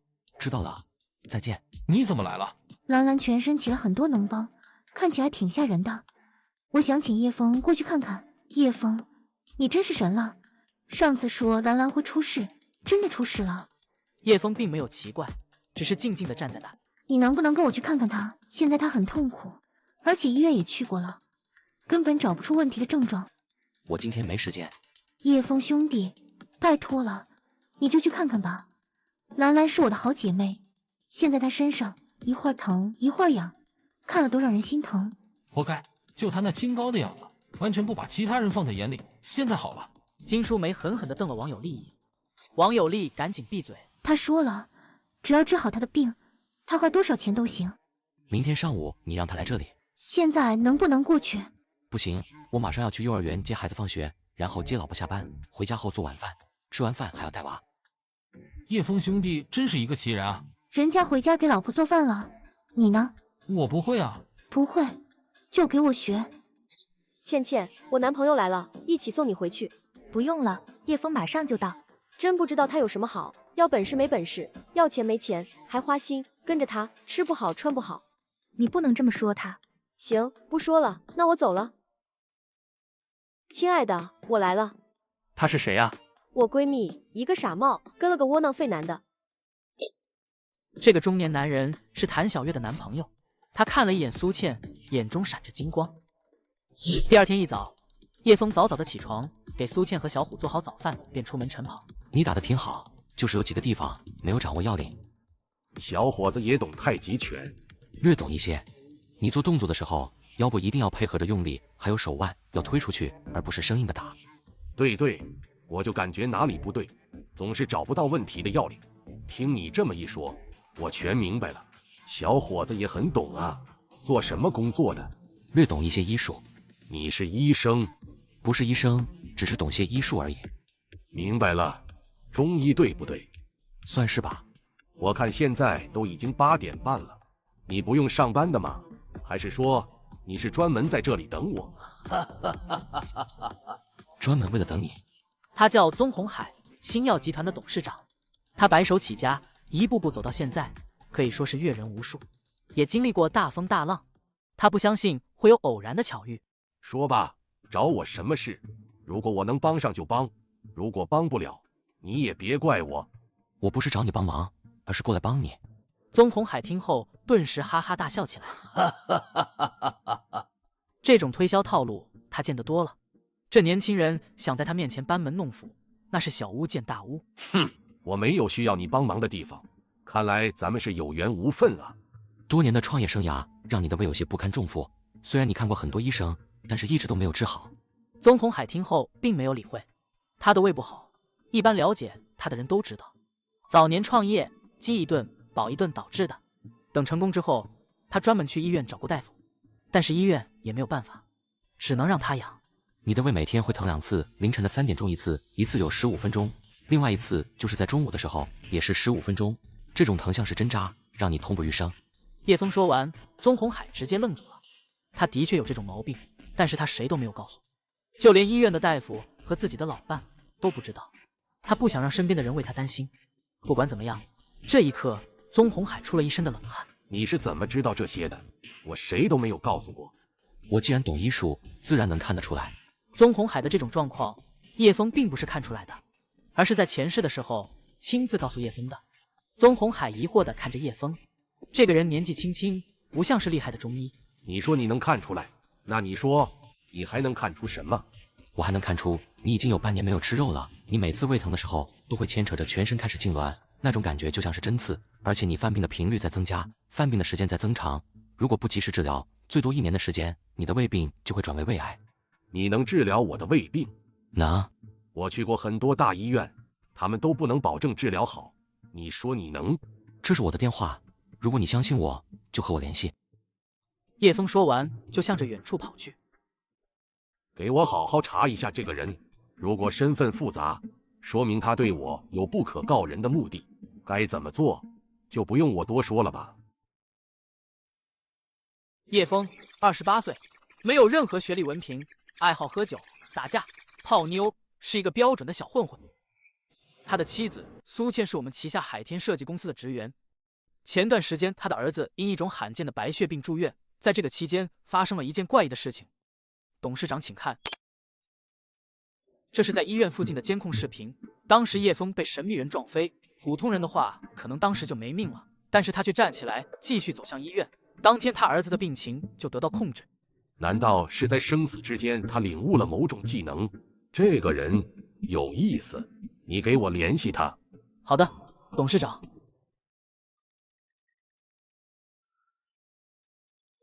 你好。你好，请问你是那位中医先生吗？是我。我们董事长想请你过来给他看胃病，你现在过来吧。抱歉，我现在没时间，你让他自己给我打电话。叶枫兄弟，兰兰怎么样了？看你刚才满头大汗的，是不是他的病很难治疗啊？不是他的病难治，而是我在针灸的过程中他的叫声，是男人都受不了。兰兰，你感觉怎么样？太舒服了。好一会儿之后，梁兰兰才从房间中走了出来。当见到叶枫的时候，她的眼神明显变了，那是一种柔情似水。叶枫，我是不是很漂亮？不是，你该给钱了。叶枫兄弟，我有你的卡号，一会儿转给你。既然如此，那我先走了。叶枫，能不能加一下联系方式？没这个必要。万一我病又犯了怎么办？你得负责到底。按我刚才开的药，你定期熬制喝了，就不会有事。要么中午我请你吃个饭吧。没时间，我要给老婆送饭。再见。你什么情况？可从来没见你对一个人这么热情过。这叶枫挺有意思。哈哈哈哈，这叶枫挺有意思，有点像我年轻的时候。看来还得我亲自联系。叶枫回家做了一顿丰盛的午餐，打好包后送给苏倩。叶枫，听倩倩说你最近不是带她去高档饭店，就是送给她名牌包包。我问你，你哪来的这么多钱？是不是偷的？你可别害了她。叶枫看了谭小月一眼，并没有说话。在这个世界上，总有一些人表面上是关心你、担心你，其实并不希望别人好。这种人，叶枫不想跟他多说一句话。喂，叶枫，我跟你说话呢，你聋了？哼，抱歉，我跟你不熟。谭小月觉得自讨没趣，气呼呼的走了。而就在此时，叶枫看到苏倩闷闷不乐的走了过来。老公，你怎么来了？给你送饭，看你不高兴的样子，是不是有什么事？刚才老板找我说，晚上要让我陪客户吃饭，说是一个重要的客户。你又不是销售，为什么还要陪他们吃饭呢？我也不知道，老板说是客户专门点名要让我参加。到时候我陪你去。还是算了吧，你在家看孩子就行，我又不喝酒，没事。苏倩是技术出身，是搞设计的，平常接触的人大多都是公司内部，现在客户竟然点名要让她作陪，这其中肯定是有问题的。老公，你不用担心我，我又不是小孩子，去哪个饭店我还不知道，等晚上到了之后，我发信息告诉你。行，有什么事情直接给我打电话。回家的路上，叶枫回想前世，苏倩工作的海天设计公司是星耀集团下的一个分公司，老板叫刘震天，此人精于设计，过于小气，为达目的不择手段。就在叶枫思考的时候，手机响了。是我，小伙子。早晨的时候，我们在公园见过。原来是宗总。看来你对我很了解啊。宗总是大人物，恐怕不认识你的人不多。你叫叶枫吧。说实话，我很好奇，你说能治我的病，凭什么？想必宗总已经调查过我了。我出身一般，也没详细的学过医术，但是我就是能治好你。没错，我的确让人调查过你。据我调查，你的履历不怎么好啊。那你相信我说的话吗？半信半疑吧，因为据我得知，你孩子也病了，但不知道什么原因，现在基本已经稳定住了病情。虽然不知道你经历了什么，但你肯定是有些本事的。你什么时候有时间，我过去拜访一下你。宗红海现在是要钱有钱，要人脉有人脉，唯一让他担忧的就是自己的身体。而叶枫现在满脑袋考虑的是苏倩晚上应酬的事。这时候他突发灵感，想到一个两全其美的办法。晚上吧，你请我吃饭，到时候具体位置我定。这个中年男人自从见了女友的闺蜜便念念不忘，今晚他通过关系蒙骗女友闺蜜参加自己设计好别有用心的晚宴，而他做梦也没想到别人的老公和他的老板就在隔壁包间。你来的挺早啊，年轻人，咱们又见面了。苏设计师，咱们又见面了。原来李总你们早就认识啊？认识，还很熟呢。叶枫，既然你主动找到了我，你应该知道我的身份，也应该知道，如果想骗我的话，后果是很严重的。既然我找到你，就肯定有把握。几成把握？10成。前世他的病就是叶枫治好的，那已经是2年之后了，当时病情已经恶化。宗红海有些难以置信地看着叶枫，很难想象为什么年纪轻轻就会如此自信。而叶枫坦然地迎着宗红海的目光，你是不是很疑惑，为什么我会这么自信？的确，我很疑惑，因为我有这个能力。宗红海听后直接笑了，他已经很久没有见过如此有趣的年轻人了，坦然自信，不畏权势。你会喝酒吗？咱们喝一杯。今晚我的时间不多，马上还要赶紧去照顾孩子，不喝。你会喝酒吗？咱们喝一杯。苏倩，你是咱们公司的金牌设计师，怎么才算得上金牌呢？就是全能，既会设计又会喝酒。你主动找到我，并且说能治好我的病，肯定是有目的的，想要钱。你那里有我需要的东西。是什么？100年野山参。他家里的确有一棵野山参，是在创业之前在山里自己挖到的。这件事除了他的家人，很少有人知道。叶枫既然知道这件事，这足以说明叶枫并不简单。难道他一直在暗中盯着自己？我对你是越来越好奇了，我很想知道你要那野山参有什么用。有很大的用处。叶枫没有明说，但是凭借宗红海的阅人能力，他已经猜到了。如果你用来是需要救人的话，我可以免费送给你。谢谢，我说过要治好你的病，就一定做到。那你想用什么办法给我治疗？针灸。你的胃病虽然已经是多年的老病，但还没有蔓延发展，我给你针灸3天就可治愈。如果再拖半年，恐怕就麻烦了。宗红海相当震惊，胃病已经折磨了他多年，如果真能在3天内治好，那就太好了。但这听起来完全不现实。不过宗红海还是决定尝试一下。还有一件事想请你帮忙。你说，只要我能做到。对宗总来说，这是一件小事。万盛公司是你们星耀集团公司下面的一个分公司吧？没错。怎么，你想去那里上班？万盛公司是你们的分公司，那海天设计应该也是你们下面的公司吧？董事长，海天设计是我们公司投资的，规模不大。你想说什么？海天设计公司的设计师是不是没必要陪客户吃饭？应该没这个必要。设计师都是技术人员，做的都是技术工作，陪客户这种事情都是销售人员去做。那万盛公司的客户点名要海天设计的技术人员陪着吃饭，这合理吗？叶枫，有什么事情你就明说。好，那我明说，就在隔壁。万盛公司点名让设计师陪着吃饭，你觉得这正常吗？宗红海是老江湖了，他顿时就知道了其中的缘由。这个设计师跟你什么关系？我老婆。宗红海听后顿时笑了，回想起叶枫的资料，他的妻子就是在海天设计，原来问题出在这里。这件事是我管理不严，我一定会给你一个满意的答复。董事长，我这就核实。宗总，我走了，明天上午9点，我们公园见。董事长，调查过了，现在隔壁房间，万盛公司的总经理李子超，还有海天设计公司的总经理刘震天正在这里吃饭呢。还有呢？还有一个就是叶枫的老婆，是海天设计的金牌设计师，名叫苏倩。李子超同刘震天2人的能力怎么样？能力一般，他们都是白总提拔的。而且根据我的了解，李子超屁股不干净，有多人反映他贪污了公司的公款。那这位苏倩能力怎么样？我调查过了，苏倩名牌大学毕业，能力突出，是海天公司的金牌设计师。我最怕不上道的名牌大学毕业生。再说了，她为什么会嫁给一个小混混？根据调查，苏倩的背景并不简单。至于她为什么会嫁给一个小混混，可能是长得帅吧。也正因为此，她和家里的关系也闹掰了。帅是一方面，更关键的是，这小子肯定有一般人不具备的能力。你让集团公司的审计科对下面的公司做一下审计工作，对屁股不干净，危害公司的蛀虫，给我揪出来。芊芊，求你帮帮忙吧！想想你的好朋友谭小月，还有那么多关系好的同事，为了公司，为了大家，你就陪李总喝一杯吧。这样吧，只要你再喝一杯，你们公司今年1年的业务我全包了。芊芊，拜托，咱们公司能不能一跃成为一流公司，就靠你这一杯酒了。苏倩相当着急，她不想得罪自己的领导，因为她害怕失去工作。小虎的病还没有完全康复，这个家很需要他的这份工资。但不胜酒力的她更害怕，万一喝醉，会不会发生什么不好的事情？来吧，宝贝，我为你喝。就在这关键的时候，突然有人推门走了进来。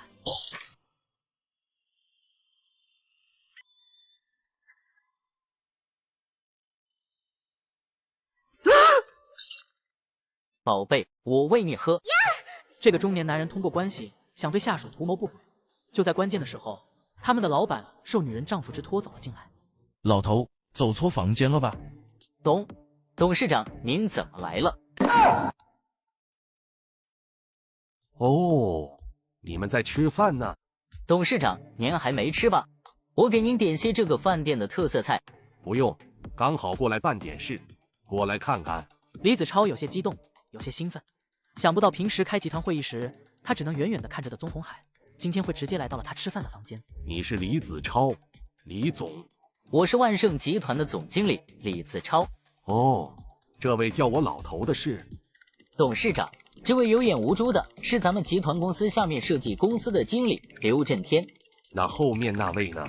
我是设计公司的设计师，我叫苏倩。苏倩说话落落大方，坦然自若，并没有因为对方是什么大人物而有任何的拘谨。哦，你是设计师啊？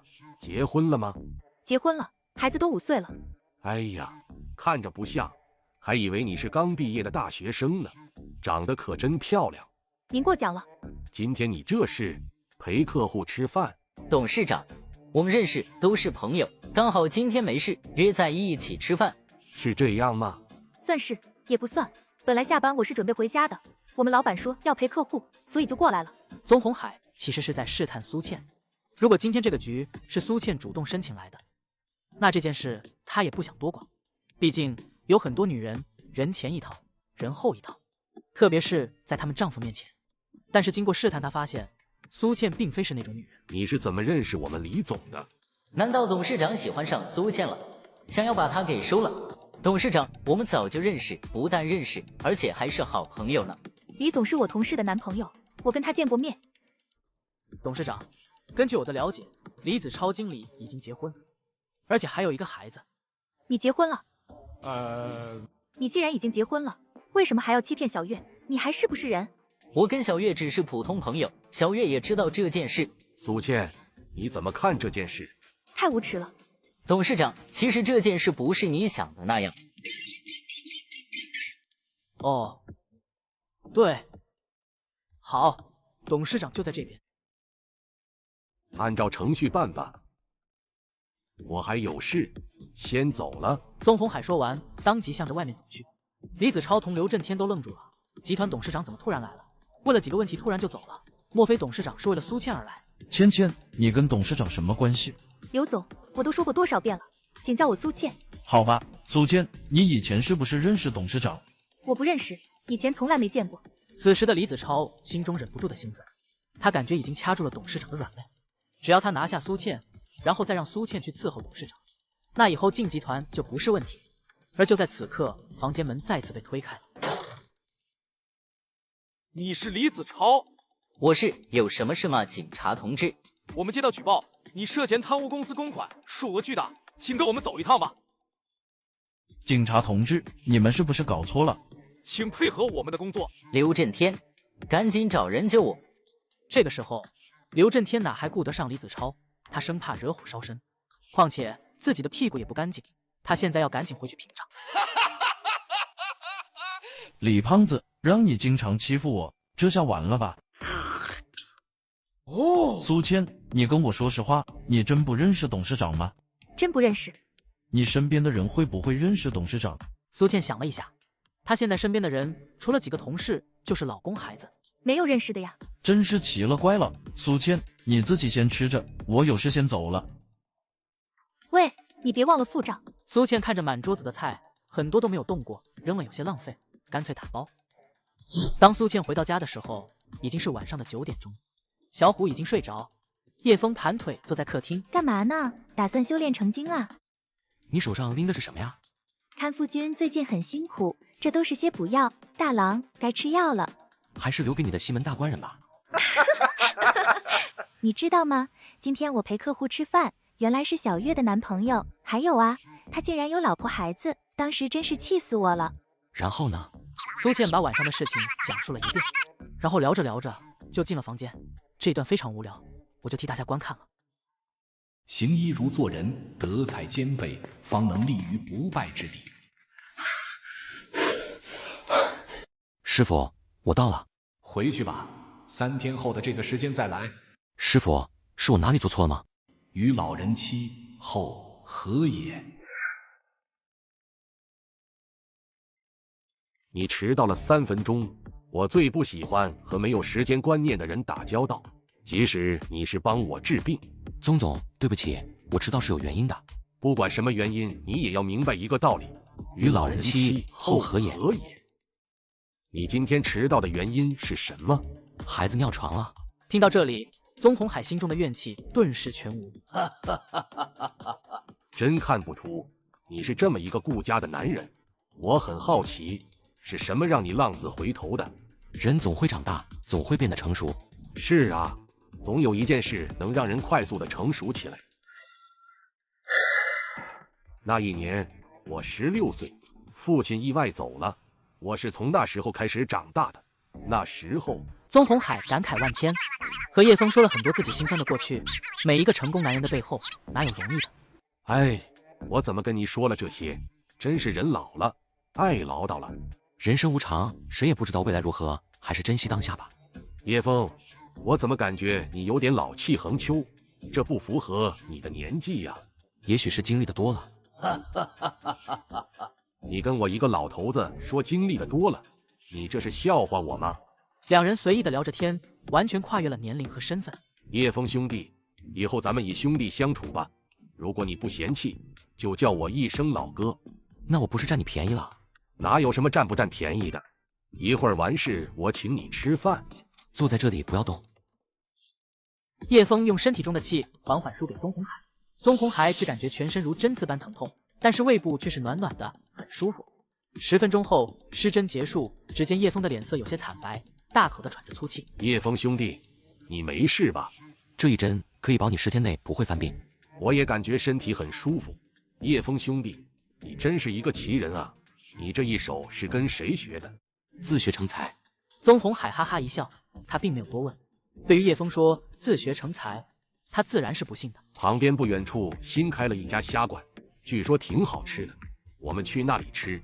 现在不早了，我要做午饭，然后给老婆送去。再说了，你现在刚好点，要多注意保养，特别是晚上，你让人给你熬一碗小米粥。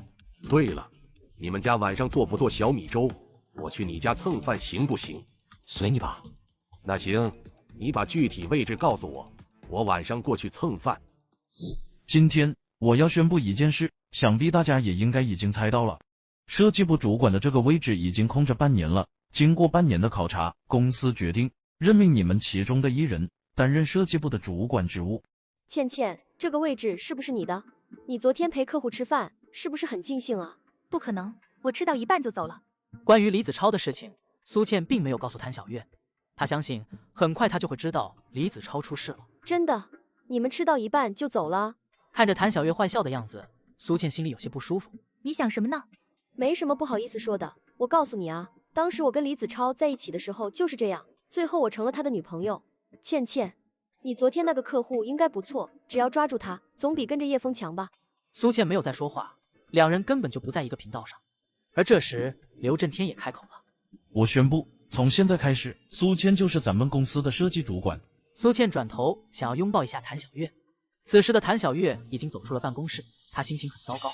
虽然刚才她调侃这个主管的位置是苏倩的，但是内心中她认为那个主管的位置是自己的，因为李子超曾答应了她。他恨不得现在就把李子超给拉过来，好好的质问一下。您拨打的用户已关机 ，sorry。混蛋，李子超，你就是个混蛋。韩小月嘟囔着，然后给李子超的办公室打去了电话。你好，这里是万盛公司总经理办公室，请问我找李子超，你让他接电话。哦，不好意思，李子超因为涉嫌贪污正在接受调查。如果你有什么事的话，可以跟我说。有没有搞错？昨天中午我还给他发过微信。没有搞错，昨天晚上他就被控制起来了。请问您还有？不等对方说完，韩小月就直接挂断了电话。韩小月的心情很糟糕，但是她很快想到，苏倩之所以能当上主管的位置，肯定同昨天陪客户有关系。她可以借助苏倩接触这个客户。当她走向办公室的时候，刚好看到来给苏倩送午饭的叶枫。叶枫，你鬼鬼祟祟的干什么呢？也就是倩倩愿意被你骗，你认为能骗多久？叶枫当谭小月是透明的，直接无视。一个垃圾混混。他上午好像心情不好，应该是已经知道了李子超的事情。刚才听你同事说，你是不是当主管了？是啊，我刚准备告诉你。原来如此。怎么了？这就是谭小月心情不好的原因。儿子一脸严肃地看着父亲，父亲看到儿子的这种表情，却是丈二和尚摸不着头脑。爸爸，我怎么感觉你最近很男人呢？想不到我儿子年龄不大，却这么有眼光。可以告诉爸爸，你为什么这么说呢？哈哈哈哈！这是秘密，除非你带我出去买好吃的。好，马上就带你去买。不过你路上要告诉爸爸答案哦。耶！老爸万岁！孩子正在长身体的时候，要多吃饭，少吃那些乱七八糟的。哎，小虎听妈妈的话吧。老爸，我觉得你的家庭地位有点下降，我郑重的宣布收回刚才说你很男人的那句话。没办法呀，我也得听你妈妈的话。连自己的媳妇都管不了，我们男人的脸被你丢尽了。哼！小虎怎么了？见他气呼呼的进自己的房间。谁来了？我去开门。董事长。苏设计师，我们又见面了。苏倩看见敲门的是董事长，顿时愣住了。她怀疑是不是自己看错了。她又想起叶枫中午对她说过，晚上有个朋友过来吃饭，这个朋友不会就是董事长吧？苏设计师，不欢迎我这个老人家来做客吗？董事长，我是没想到叶枫说的朋友就是您，请进，请进。宗鸿海进来后，上下打量着房间。这边的房子属于城中村，房子低矮，采光并不好，很难想象这么有本事的年轻人，他们一家竟然住在这种地方。关键是，这么漂亮的媳妇竟然甘愿跟着他。叶枫，你可真有福气，这才是真爱。叶兄弟，我公司有一个好的位置留给你，想不想听一下？说来听听。销售部主管。我从来没有做过主管，你就这么信任我？不怕我把你的公司给搞砸了呀？我看人很准的，你能在3无的情况下把这么漂亮的媳妇娶到手，说明你的营销能力很强。董事长，你太看得起他了，我当时就是鬼迷心窍了，被他的外表欺骗了。后悔了？不后悔。叶枫，你陪着董事长聊天吧，我去做饭。不用准备其他的，宗总过来就是喝碗小米粥，其他的暂时不能吃。考虑的怎么样？来我公司？抱歉，我不喜欢说拘束。我知道你心里怎么想的，是不是想创业？你放心，我不阻碍你创业，但是你现在需要人脉，需要钱。你先在公司打下人脉基础，到时候再创业，成功率会大得多。看得出，宗鸿海也是为叶枫考虑。但叶枫听后依旧不打算接受这份邀请，他知道销售工作的性质，那样会失去很多陪伴家人的机会。这是你要的东西，当年我也是无意间在山上采到的。我很好奇，你是怎么知道我这里有野山参的？如果我说是你自己告诉我的，你信不信？不信。来我公司上班的时间不着急，你慢慢考虑。或者明天咱们小公园见的时候，你再答复我。晚饭后，宗鸿海坐车离开，他的随从对他刚才说的话很是不解。董事长，我有点不明白，叶枫以前就是小混混，你为什么要让他当销售主管啊？难道就是因为他找了一个漂亮的老婆？还是说，你主要是为了感谢他？你跟了我也有几年了吧？觉得我像是那种冲动之人吗？一点不像，所以刚才听到董事长您说的话，才非常疑惑。叶枫不简单啊，如果不是看他有能力，我不会把公司销售主管的位置给他。他能从一个我不认识的人一步步接近我，然后说动我，为我治病，以此来达到他的目的。这足以说明他有谋略，有计划，又有能力。第二天一早，在小公园，叶枫施完针后，宗红海一脸疑惑：今天好像没有昨天疼，因为已经给你疏通开了穴道，你已经适应了。叶兄弟，你看起来脸色有点不太好啊，我不明白，扎针需要费这么大力气吗？叶枫笑了笑，并没有多说。宗红海不知道的是，叶枫需要用气作用在针上，这样才能保证治疗效果。叶兄弟，昨天跟你说的事情，你考虑的怎么样了？月薪5万，有提成，有年终奖，一年有100万左右吧。如果你觉得薪水有点低，可以再谈。抱歉，原谅我这一生不羁放纵，爱自由。别给我整歌词，咱说正事呢。我说的也是正事，公司我是不去了。你认不认识要中堂的老板？要中堂？你说的是要中堂的老板王坤？我说的是齐建中。听到齐建中3个字，宗红海大惊失色。要中堂的幕后老板，没几个人知道。叶枫怎么知道这么多？接近自己，难道是为了认识齐建中？你认识齐建中？认识，但是他暂时不认识我。你想尽办法接近我，不仅仅是为了野山参吧？这位老人在古董商店看中了一件古玩商品，那东西有巴掌大小，红色，摸起来像是木头。老板，这是什么东西？这是去年我在山里用5000元和一个老乡收购的。我研究了半天，只能看出这东西年代久远，应该是古代贵族的把玩物件。当时他就看出来，这应该是一种十分稀有的药材，具体是什么自己也不清楚。于是他就买了下来，然后找到了自己最仰慕的中医界太友叶枫鉴定。这东西是一种特殊的菌类凝聚而成，是活物，学名龙爪手，很多人叫它肉灵芝。此物非常难得，比几百年的野山参都珍贵。前世齐建中相当仰慕叶枫，因此就直接把那东西送给了他。现在叶枫回来，想要从齐建中的手里拿到龙爪手，没有这么简单。你想尽办法接近我，不仅仅是为了野山参吧？只是想给你治病而已。你想认识他？他那有一物是我需要的东西。哼，说来听听，他那里有什么？不瞒你说，我跟他是老友了，他家的东西我都见过，就连他的地下室我都进去过。是一种药材。听到叶枫说只是为了一种药材，宗红海紧张的防备心理顿时轻松了许多。他觉得像叶枫这种中医高手喜欢珍惜的药材也是合情合理。明白了，应该是一种稀有药材吧？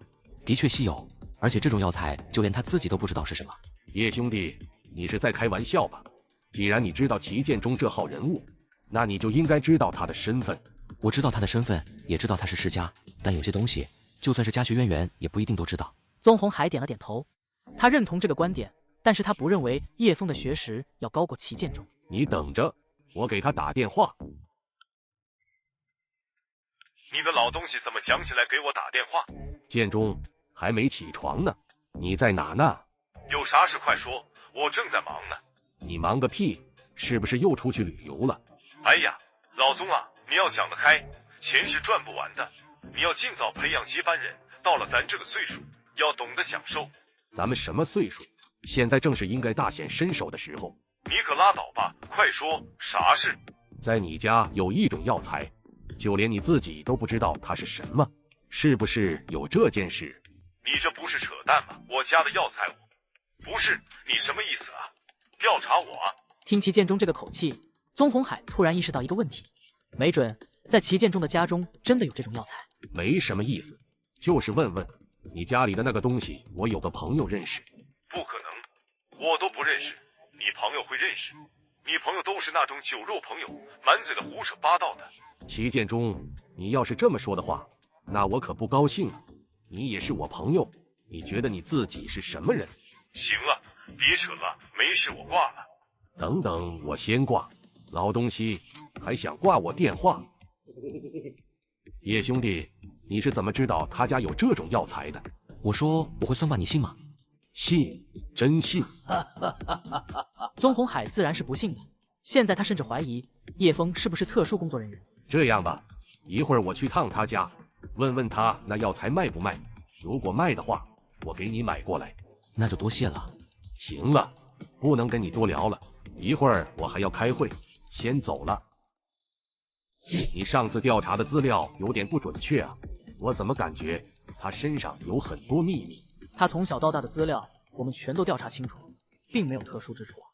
宗红海摇头叹息了一声，他们肯定是遗漏了什么东西。啥事？你刚才说有人认识那东西。我没说。不，你说了，刚才我都录音了。你可能录错了。行了，老宗，别闹了，刚才什么情况？谁知道我这里有一种特殊的药材。一个高人，也可以说是大师。在这个城市，一般有这种本事的人我都认识，你别忽悠我。我有必要忽悠你吗？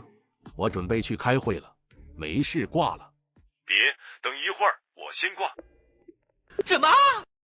老东西又挂我电话。百年野山参已经有了，齐建中也已经联系上了，只要同齐建中建立了联系，一些药材都可以委托他来采购，唯有曼罗登星草需要自己亲自去找。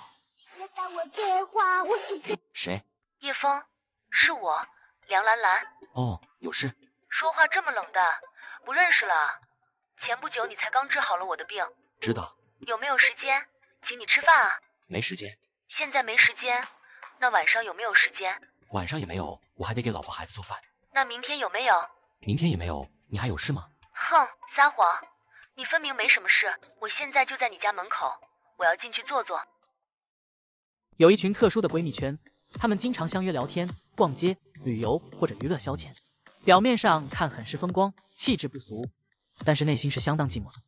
她们有个共同点，男朋友或者老公都是事业有成，工作繁忙，但年纪偏大。梁兰兰就是其中一员。上一次叶枫给梁兰兰行针，让她真正的享受了一把，那种感觉让她沉迷，无法自拔。因此当闲下来的时候，她第一个想到的就是叶枫。可惜叶枫对她很是冷淡。怎么不邀请我去家里坐坐？不方便。有什么不方便的？老婆在家啊，别那么紧张。我又不吃人，最近又感觉身体不舒服，想找你看看。你放心，你给我看完病之后，我立刻就走。你身体没事，挺好。我上次给你开过药，你按照我说的吃就行。可是我最近感觉胸闷气短，而且经常做噩梦。你不是做噩梦，而是做春天里的梦。我劝你一句，平常不要胡思乱想，没事的时候可以学习，充实自己。反正晚上做梦经常梦到你。你还有事吗？没事的话请便吧。叶枫的话很干脆，不给梁兰兰任何幻想的机会。她还是第一次见到叶枫这种男人，很有趣，很理性，有原则，但越是得不到的，她越是心痒痒。行了，不跟你闹了，我就是没事过来看看你。现在看到了也不想了，走了。梁兰兰走后，叶枫长舒了口气。她并非神仙，并非没有七情六欲。下午，叶枫在给苏倩送完午饭回家的路上，接到了宗红海打来的电话。叶兄弟，晚上有没有时间？齐建中想见你。好，地方你定。就上次和你约的那个饭店吧。叶枫知道齐建中肯定会找他，只是没有想到竟然这么快。此时的叶枫膻中穴马上就要通开了，只要膻中穴通开，他就可以更加熟练的使用毫针。你叫叶枫吧，我听老宗说过你，他说你是高人，我看着不像。人不可貌相，我第一次见到叶兄弟的时候，还以为他是小混混。听说你知道我那里有种药材，我叫不上名字，但是你知道。没错，我知道。那你倒是说说，我那里是什么东西？宗红海也不相信叶枫知道。齐建中从京城买了那东西之后，谁也没说，直接放在地下室的古董架上了。如果叶枫能猜到，那真是奇了怪了。两人瞪着眼看着叶枫。你想知道他的名字吗？我不想知道，我就想知道你知道什么。那东西有这么大，比我手掌略大，通体血红色，像是木头，上面有很多褶皱，就像是被刀划上去的一样。齐建中听后脸色变得很难看，宗红海则是转头看着齐建中。见到齐建中这表情，宗红海就知道叶枫说对了。真是奇了怪了，你是怎么知道的？这完全没有道理啊！难道这小子真会算卦？如果他有这种本事，恐怕早就名声在外，飞黄腾达了。但是宗红海那老东西说，现在他一事无成，目前还是无业游民。我就说他很厉害吧。的确很厉害。那你说那是个什么东西？龙爪手又叫肉灵芝，这种东西一般出自北方，以前古书上记载过。齐建中是满脸的敬佩，他心想面前的这小子不简单啊。原来如此，不过我知道的肉灵芝的形态不是这种大，难道这是变异物种？肉灵芝分很多种，这种的确罕见，并不是所有的肉灵芝都叫龙爪手。原来如此，真的是长见识了。建中啊，能不能商量个事？不能，你是不是想要我的龙爪手？不是要，是买。不卖，这种东西既然世间还有，那就是无价之宝。哪有什么无价之宝？只要是物件，那就有价值，就看你肯不肯卖了。你开个价，100亿，你有吗？1万亿我都有，你要吗？你个老东西没个正经，不是我小看你，你还有小帐篷吗？叶枫见到场面有些失控，两个老头这是准备火拼的节奏。小兄弟，这东西是你想要吧？没错，是我想要。那你告诉我，你要这东西干什么用？救人。救谁？孩子。齐建中点了点头。他听宗红海说过，叶枫的儿子得了一种罕见的白血病，在目前的医疗水平之下，还没有治愈的病例。现在叶枫竟然说拿这东西救他儿子，这听起来简直是天方夜谭。这东西能救你儿子？老齐，你怎么这么墨迹呢？我告诉你吧，你的那个龙抓手只是其中一部分，我的百年野山参都送给叶枫兄弟了。你当年在山上挖的那个？没错，就是那个。当年为了挖这个山参，老宗被毒蛇咬过，差点没命。不仅如此，这个参也寄托着他对家乡的眷恋。以我和老宗的关系，看都不让多看一眼。这个年轻人何能让他如此看重？小海，回去吧，晚上这里太危险，野兽出没。大勇叔，你看那边好像是野山参，你在这里等等我。这个年轻人在离村不远的深山里发现了一颗百年野山参。当他小心翼翼挖出山参时，被一条毒蛇咬了一口。幸运的是，他及时得到了同行老乡的帮助。很多年后，他事业有成，成为了大型集团公司的董事长。这颗野山参不但见证了他激情燃烧的青春岁月，也寄托着他对家乡的眷念。老齐，那颗野山参对我重要不重要，你是知道的，你就当卖我一个面子。这龙抓手也不是不能给你，但我想知道，给了你之后，我有什么好处啊？我欠你一个人情。你的人情不值钱，至少现在不值钱。我用这么珍贵的东西，就换来你一个人情，我有点不划算啊。你想要什么？直接说。你别说话，跟你没关系。我没钱，你想从我这里得到什么？今晚说。听说你懂医术，而且还治好了老宗的胃病，应该造诣不低啊。略懂一些。这样，你入职我们公司吧，刚好也对口。老东西，你这是打算让叶兄弟给你打工啊？鬼心眼真多。你想让我做什么？其实很简单，虽然我们从事的是药材行业，但是缺少像叶兄弟这样的会看病的人才。刚好我们公司想要进军医疗行业，你很合适。宗红海有些惊讶，平时看似风轻云淡的齐建中，竟然胃口这么大。我没时间。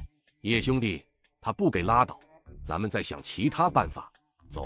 我说过欠你一个人情，如果你能把龙抓手给我，这个人情我一定会还。无情的老东西，你回去后问一下你妻子，最近这段时间是不是感觉身体发麻，有些时候手脚不听使唤。齐建中妻子的这种症状是最近才有的，从来就没有告诉过别人。现在叶枫突然提起这件事，这让他毛骨悚然。你现在带几个人去家里检测一下，是不是卧室里被安装了摄像头，或者是录音设备？一定要快，现在就去。叶兄弟，你也别灰心，他这里弄不到，咱们再想办法。我相信，只要咱出高价购买，肯定会找到的。放心，用不了多久，他就会主动找你。到时候还希望老哥多费心。宗红海不解地看着叶枫，齐建中这个人他还是了解的，一旦决定的事情，就算是石头牛都拉不回来。宗红海不知道叶枫哪来的自信，他总感觉在叶枫的身上有着很多秘密，如果能跟叶枫建立好关系，以后会有大用。这么快就回来了？董事长带你去哪里了？老哥带我认识了他的一个朋友，聊聊天而已。再说我也要早点回来，带你和小虎出去溜达溜达。此人是房东梅姐。梅姐这段时间又胖了，虽然外表看上去脸色红润，但是身体已经不堪重荷，估计用不了1年时间，她就得高血压、糖尿病，以及伴随着一些小毛病。你好，叶枫，一会儿去梅姐那里喝茶呀？一会儿还得陪老婆孩子出去溜达呢。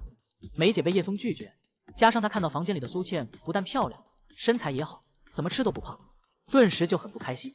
对了，明年的房租先交一下吧。每次不都是年底交吗？这次改了，我得做长远打算。哦，我们租完今年不租了。什么意思？不租了？不租现在就走？合同还没有到期呢，到期之后我们自然会离开。什么到期没到期？你们如果不租的话，赶紧走。你这就不讲理了，合同上写的清清楚楚，如果你撵我们走，可是要负法律责任的。梅姐一听法律2个字，顿时蔫了。穷鬼！梅姐说完，转身离开。如果她能态度好点，叶枫会提醒一下对方注意身体状况，或者给她行一针，都不是大事。我们明年真的不租了呀？到时候咱们在市中心买套房子，不租了。放心，半年后我一定让你住上大房子。我不希望你压力太大，只要把小虎的病治好，租房子也挺好，不用每天还房贷，压力也小。等挣够了钱，就去小县城生活。第2天，叶枫还是像往常一样，跑步来到公园给宗红海行针。结束后，对方一脸疑惑地看着他。这次时间怎么这么短？你已经好的差不多了。叶枫，我知道你不爱受拘束，这样吧，我聘请你来我公司做个顾问，没事不用来，除非有那种大事，我们解决不了的事情，年薪暂定50万，如果为公司解决大事，再给你提成。叶枫知道这是在向他示好，像宗红海这样上规模的公司发生大事的概率微乎其微。好，我答应你。那咱们就这么说定了，我让公司给你办理入职手续，我先走了，有会议等我出席。董事长，我有件事不明白。你觉得我对叶枫太好了？是啊，我感觉他虽然懂些医术，但就是一个普通人。你给他开年薪50万，而且不让他干活，这待遇太好了吧？任谁都会同意啊。你相信我的眼光吗？董事长，您的眼光我没有质疑过。公司里只要是您提拔的人，都对公司做出了很大贡献。唉，我老了，可以说脑袋以下都已经入土了。以后公司会怎样，谁也说不清。但叶枫这个年轻人，我认定他会飞黄腾达。和他绑定关系，不仅仅是为了公司，同时也是给每个员工买了一份强有力的保险。50万一年，不多，不多。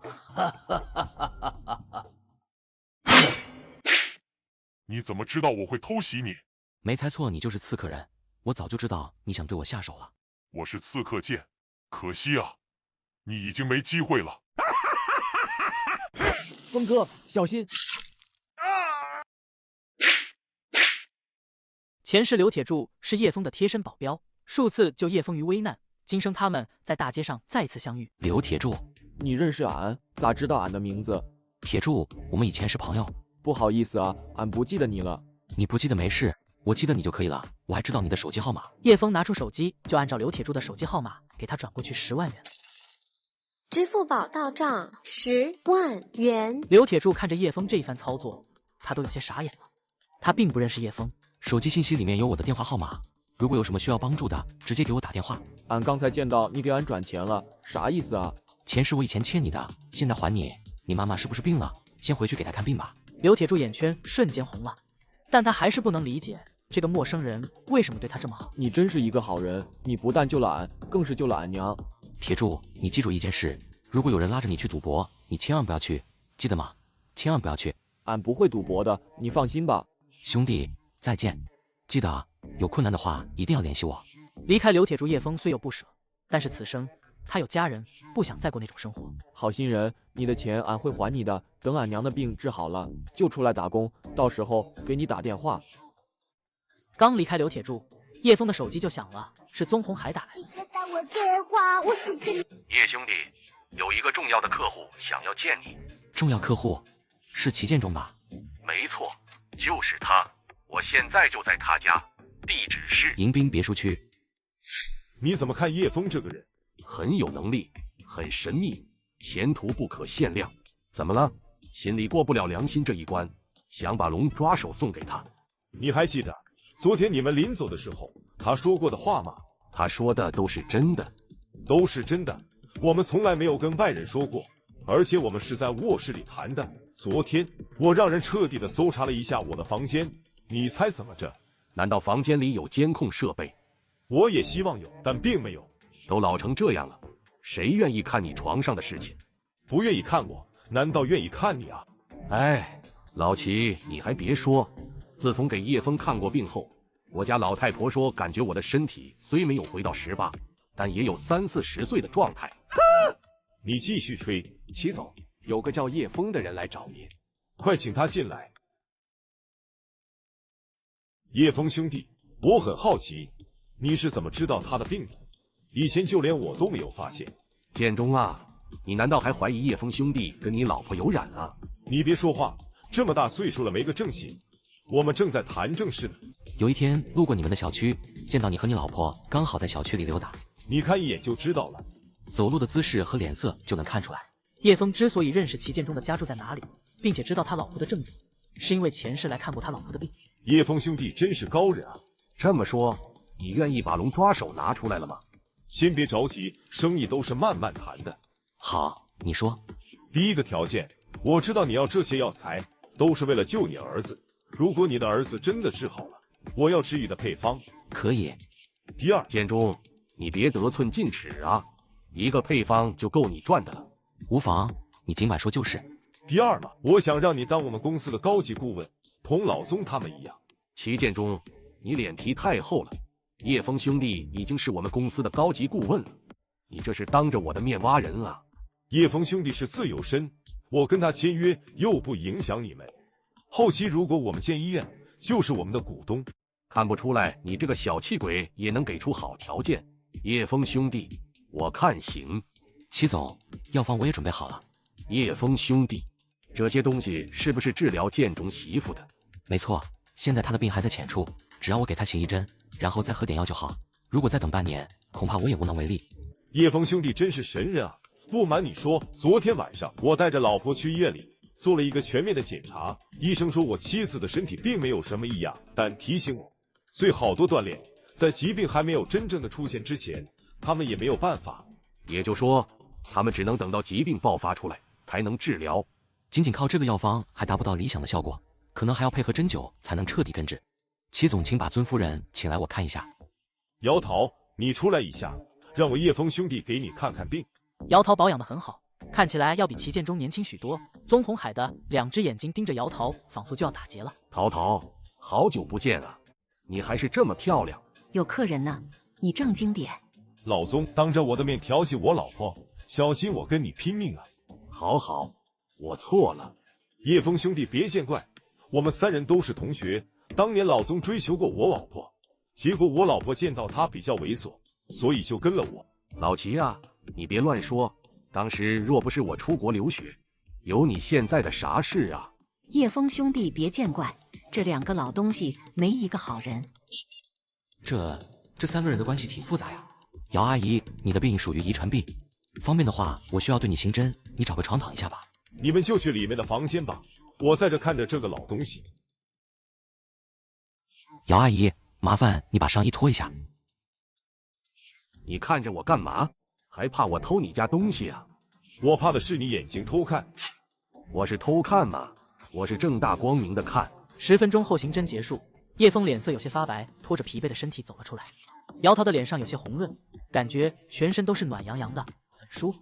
叶枫，你没事吧？没事，你现在身体已经无碍，最近这段时间吃点清淡的东西。就在这时，叶枫的手机突然响了，是幼儿园的老师打过来的。小虎爸爸，你赶紧来一趟幼儿园，小虎晕倒了。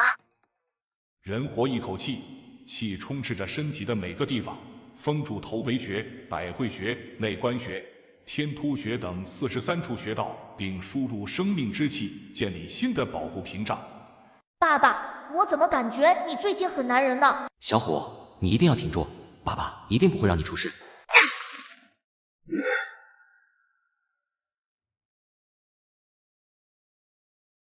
你醒了，吓死我了！你出了事，我跟孩子怎么办？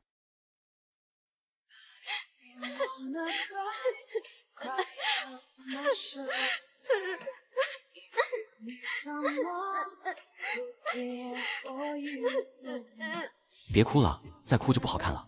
小虎呢？他去幼儿园了。那天你们被送到医院后，大夫给小虎做了一个全面检查，发现他的身体稳定，没有大问题。倒是你，不知道为什么突然晕倒。叶先生，你一觉睡了3天3夜，我们都吓坏了。多谢关心。叶先生，有些事情我能不能请教你一下？可以。你们聊，我去买点饭。叶先生，我很好奇，你是怎么压制住小虎的病情？这个问题说来话长，简单点说就是我把身体看作是一个大系统，是一个团体，而疾病是混进来的坏蛋，我只是把那些坏蛋全都囚禁了起来。那你是怎么囚禁他们的呢？用气，生命之气。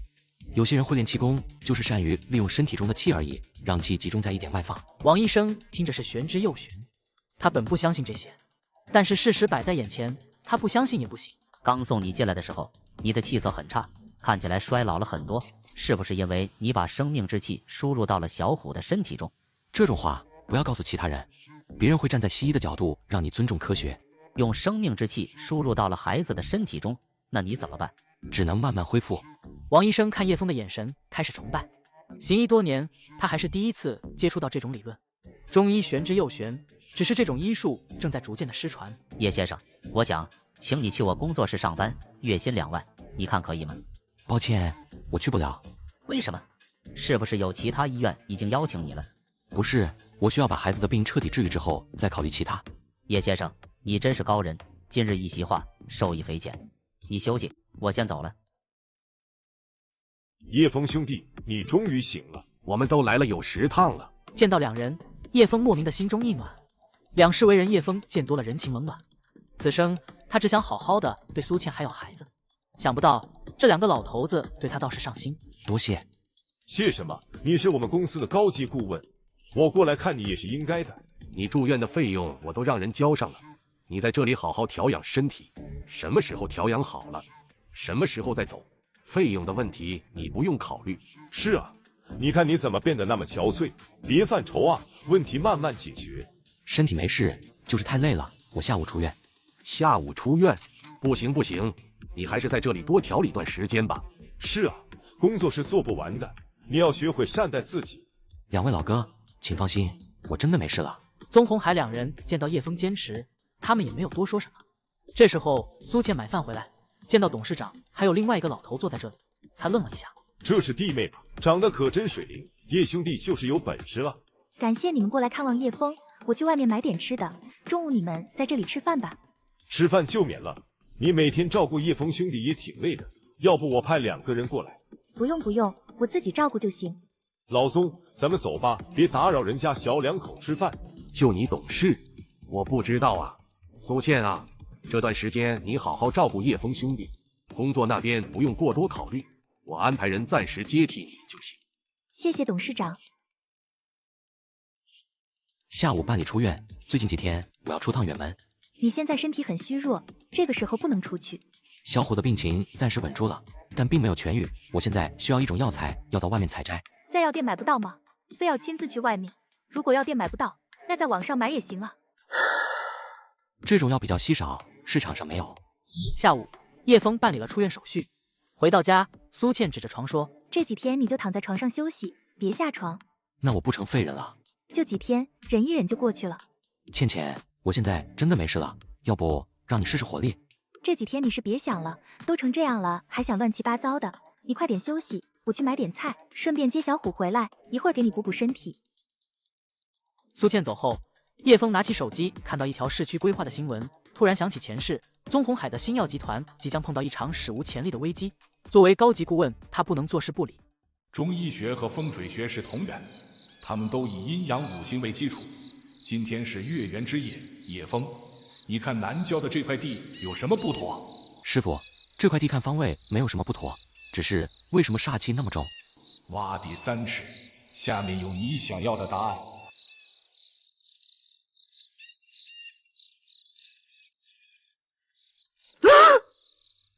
叶兄弟，你怎么来了？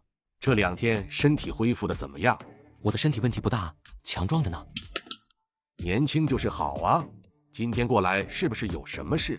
宗总，公司最近是不是要竞拍一块地？没错，就在是南郊区，全市发展正在南移。根据我得到的消息，那里要盖一所中学，而且有一块地已经划出来了，准备竞拍。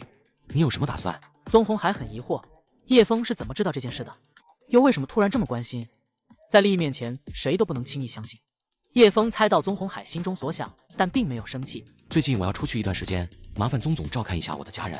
要去哪里？干什么？采药。放心，这段时间我一定会照顾好他们。谢谢。别跟我客气，这些都是小事。公司竞拍那块地是不是要开发小区？宗鸿海点了点头，并没有多说。叶枫不参与公司管理，他也不想同叶枫谈公司的事情。竞拍价最好不要高过10亿，超了就没有什么价值了。宗鸿海愣住了，这个数字是昨晚高层会议商定的保守价，属于商业机密，叶枫怎么会知道？难道有内鬼？这只是我的一点个人建议。另外，其实我不建议在那里建筑宅区。为什么？因为那里风水不好。叶兄弟还会看风水啊？宗总，你知不知道那块地在战争年代埋葬了几千他国人？宗鸿海听后顿时大惊失色。公司对那块地做过详细调查，并没有调查到叶枫所说的这件事。如果真是那样的话，竞拍土地就要慎重了。叶兄弟是怎么知道的？无意中得知。宗鸿海点点头，在叶枫的身上有着太多的秘密，他相信叶枫说的都是真的。那你刚才说的不超过10亿，是不是因为这风水问题？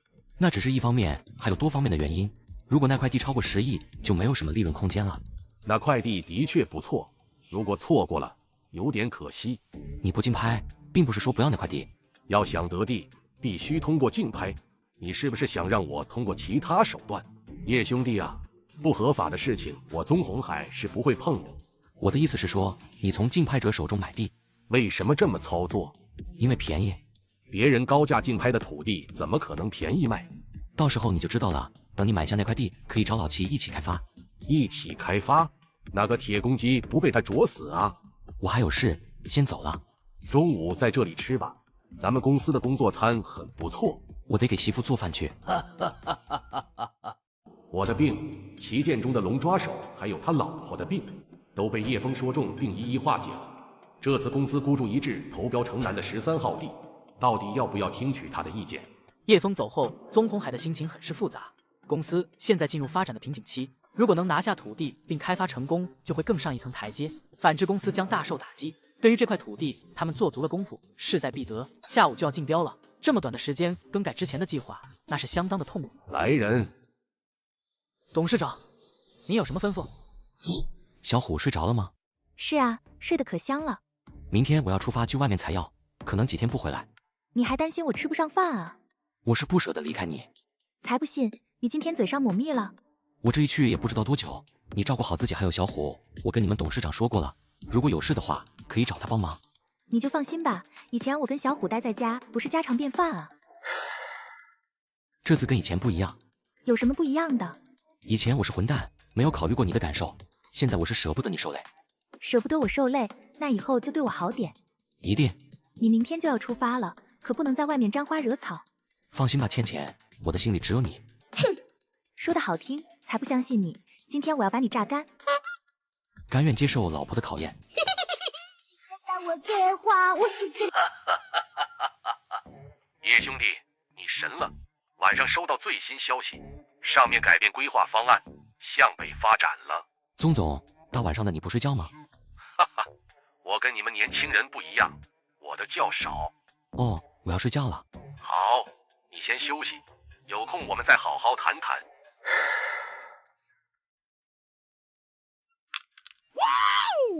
终于找到曼罗灯芯草了。你是谁？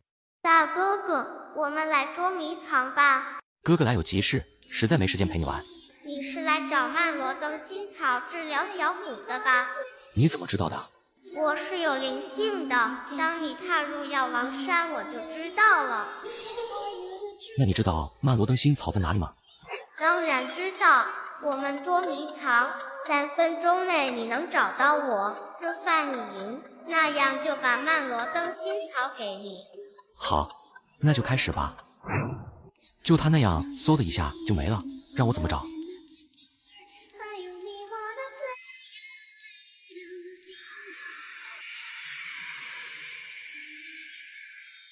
不好，忘记问他，万一我输了会怎样？哥哥如果输了，就会像他们那样变成乌鸦，永远留在这里陪我玩。怎么会做这种梦？看来这次会困难重重。叶枫来到药王山，先是找了一家旅馆住了下来。曼罗灯芯草太过稀少，如果靠他一个人，估计找一辈子都难。由于有了前辈子的记忆，叶枫决定先去当地的名门药家去看看。鬼行针治百病，你是什么人？路人。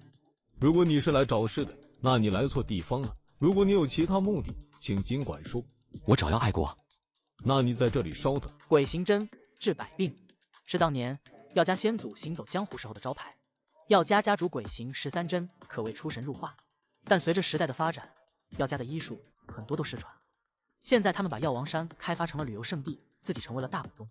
董事长可以见你，但需要对你全身进行一下搜查。你是专门过来找我的？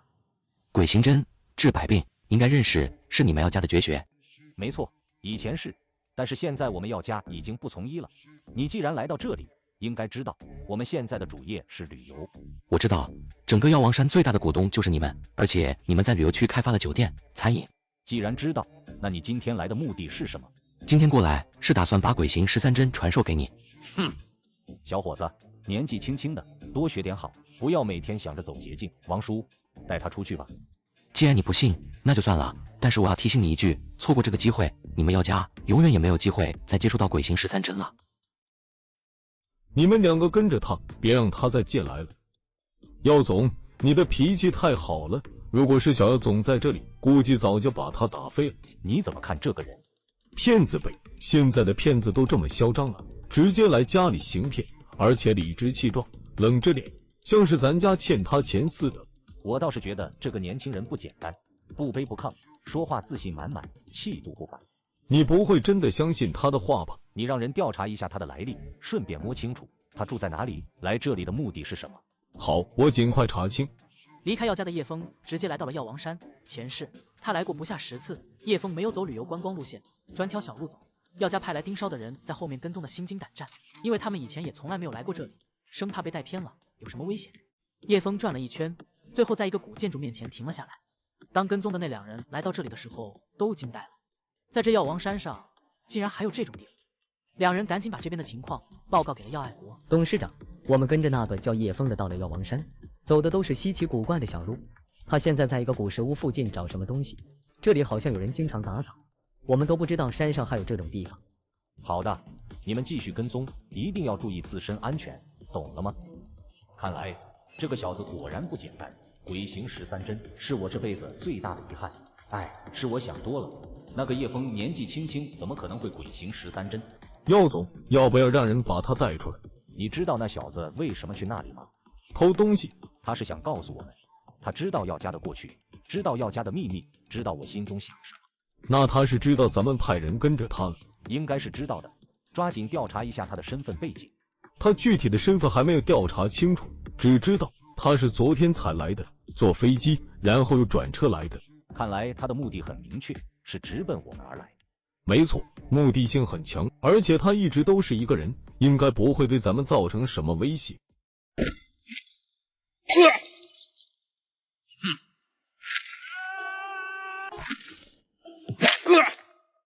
救命啊！非礼啊！你们陷害人的手段太拙劣了吧？让你们负责人过来。练家子。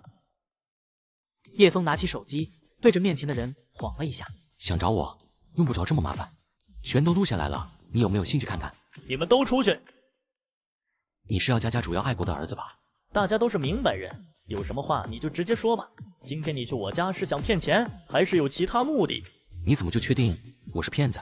很简单，我们药家鬼行13针，从来都是传男不传女，更不用说你一个外人了，你不可能会。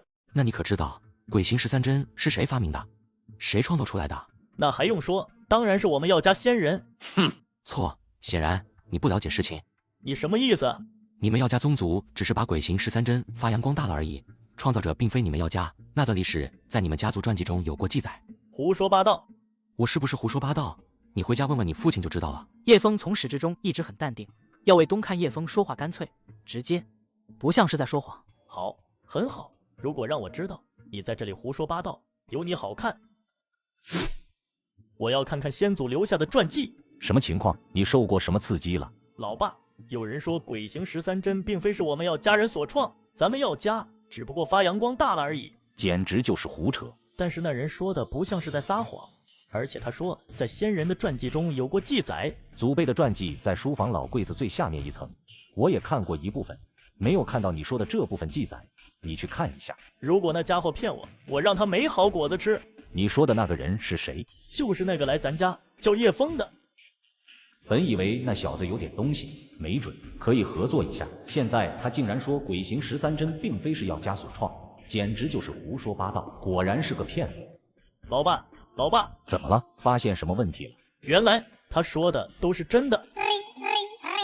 药总已经基本查明了，他叫叶枫，是蓝海市人，以前是一个小混混。最近这段时间认识他的人都说他改邪归正。小混混怎么可能有这种气质和胆量？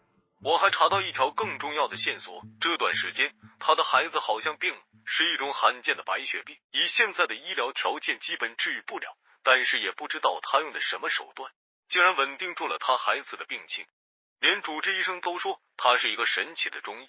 老王，这件事你怎么看？我不知道，药总让我干什么我就干什么。看来这个叶枫是有本事的，找我药家应该和他孩子的病有关，也许他真的会鬼行13针，列祖列宗啊！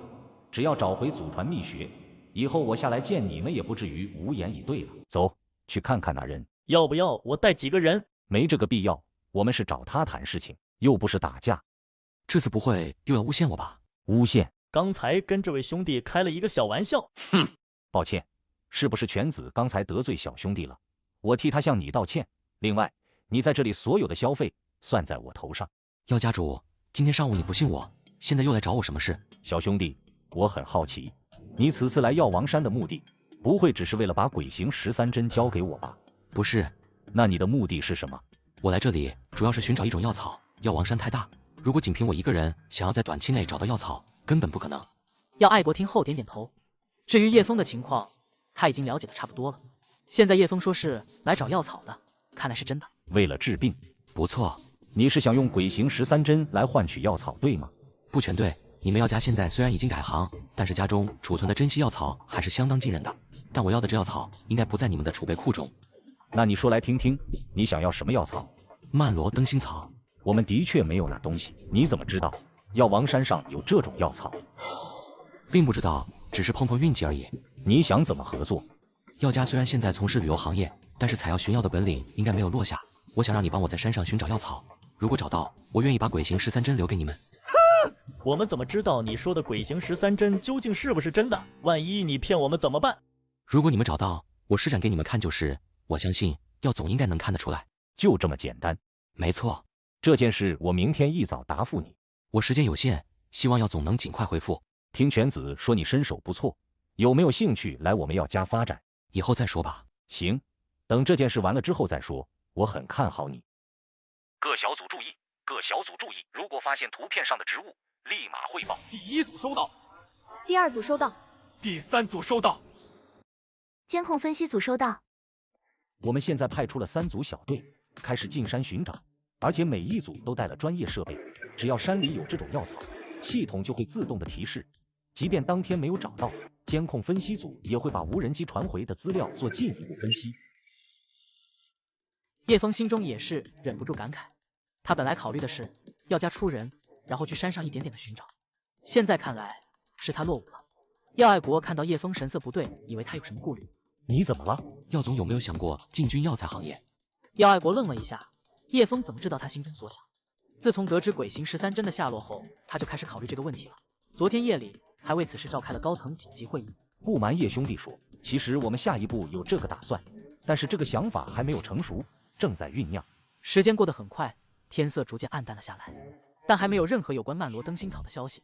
这时药卫东很是疑惑，叶枫，你画的是不是不太对呀？你见过这种药草吗？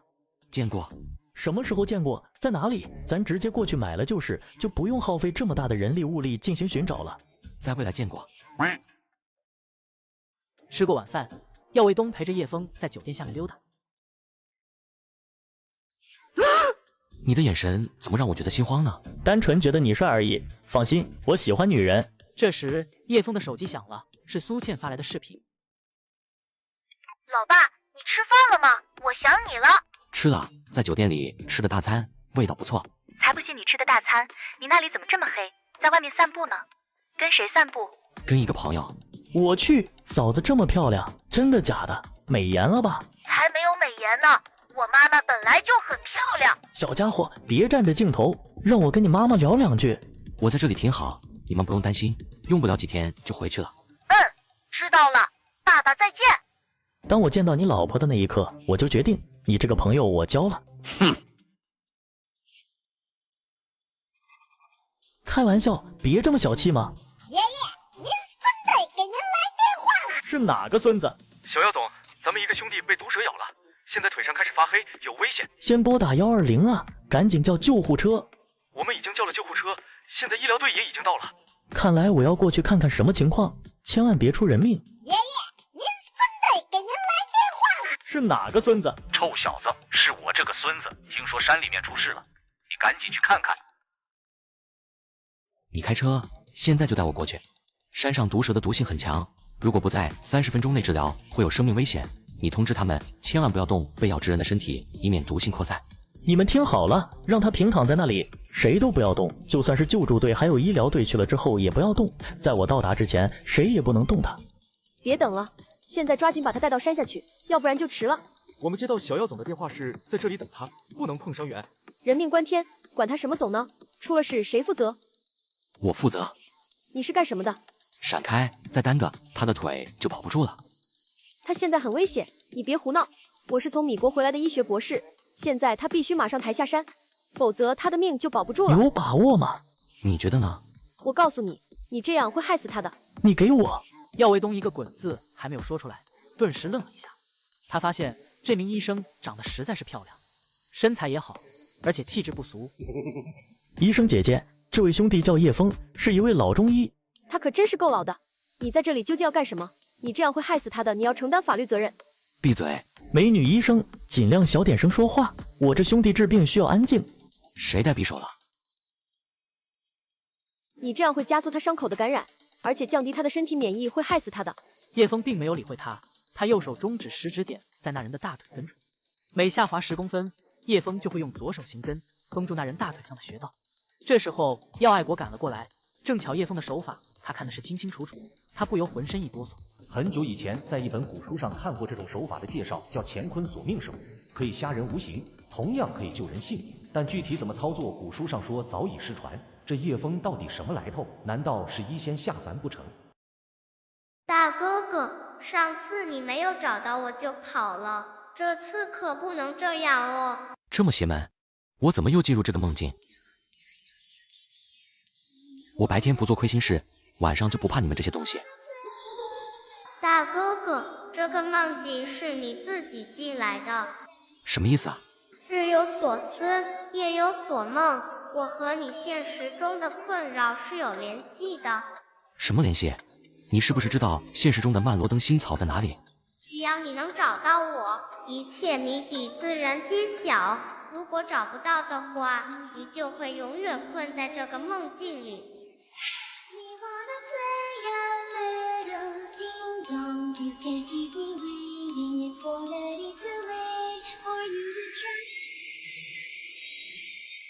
我看到你了，你怎么会在书中间？你说话，这是什么意思啊？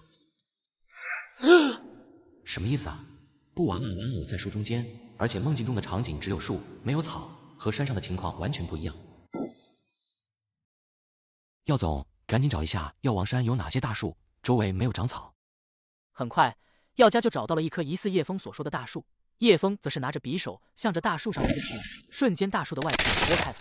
这时候大家发现里面竟然是中空的，一株藤蔓类植物占据了大树的内部。看来它就是咱们要找的曼罗登星草了。没错，终于找到了。那还等什么？砍了吧！我只要一段藤蔓就行，至于剩下的就让它生长在这里吧。也行，如果以后用得着，再过来弄。你最好找人把这东西保护起来。不用，我觉得应该没人会闲着没事来这里。万一有人过来呢？就算是他过来，也肯定不知道这东西叫曼罗登星草。就算知道，弄去就弄去。叶枫点头应了一声，并没有多说。既然对方都不重视，他也没必要多管。对了，这东西是不是很值钱？有多贵？这么跟你说吧，那些曼罗登星草能抵得上你们家族一半的财产。真的假的？耀卫东听后顿时不淡定了，见到叶枫不说话，他当即拿出手机打了出去。老爸，我们发现了登星草了，而且还有不少，你赶紧安排一下，让人把它保护起来。据说这东西很珍贵，我把具体位置发给你。找到就好，我觉得没必要保护起来。这种药草虽然稀少，但也没什么大用，你你让人弄一些，咱们存到药材库里就行。老爸，你不知道这种灯芯草的市场，那些灯芯草能抵得上咱们家一半的产业。真的假的？是不是叶枫兄弟说的？我现在就派人过去守着。叶枫，走吧，我送你回去。耀卫东很是开心，不但得到珍贵的曼罗灯芯草，按照协议，叶枫的鬼形13针也到手了。就在此时，远处停下来2辆警车，耀卫东满脸不解地看着3个警察叔叔快速地走了过来。什么情况？你好，耀总，我们过来是请叶枫回去配合我们调查。配合你们调查？什么意思啊？他犯什么事了吗？根据我们调查，他同昨天的一宗案件有关。什么案件？抱歉，具体情节我们不能透露。你就是叶枫吧？请你跟我们回去配合调查。我没时间。叶枫的确没有时间，现在曼罗灯芯草已经到手，他要尽快赶回去。小虎现在的病情十分不稳定，搞不好就会有生命危险。早一点回去，成功的机会就大很多。哼，现在不是你有没有时间，而是必须跟我们回去。能不能说清楚，究竟是怎么回事？你跟我们回去之后就知道了。走吧。那还请你等等。耀总，能不能帮我个忙？你说，帮我把曼罗灯芯草交给蓝海市星药集团董事长宗红海，让他转交齐建中。我知道星药集团，我如果就这样过去见他，他会不会不搭理我？就说是我让你去的。行，这件事包在我身上，保证把这东西交到他的手中。多谢。叶枫说完，转身跟着警察走了。他不知道具体情况，以防万一，必须安排好小虎的事情。之前，叶枫已经把熬制草药的具体步骤以及注意的事项告诉给了齐建中，而且齐建中已经收集好了所有的草药，只缺少曼罗灯芯草。爷爷，您孙子给您来电！出事了，小王死了。小王？哪个小王？就是昨天被毒蛇咬的那个小王。死了？怎么死的？他身上的毒已经清理干净了，而且还让他住院了，医生也检查过了。具体情况在电话里不便多说，你先回来吧。爸，叶枫被警察带走了。我知道，事情很复杂，回来再说。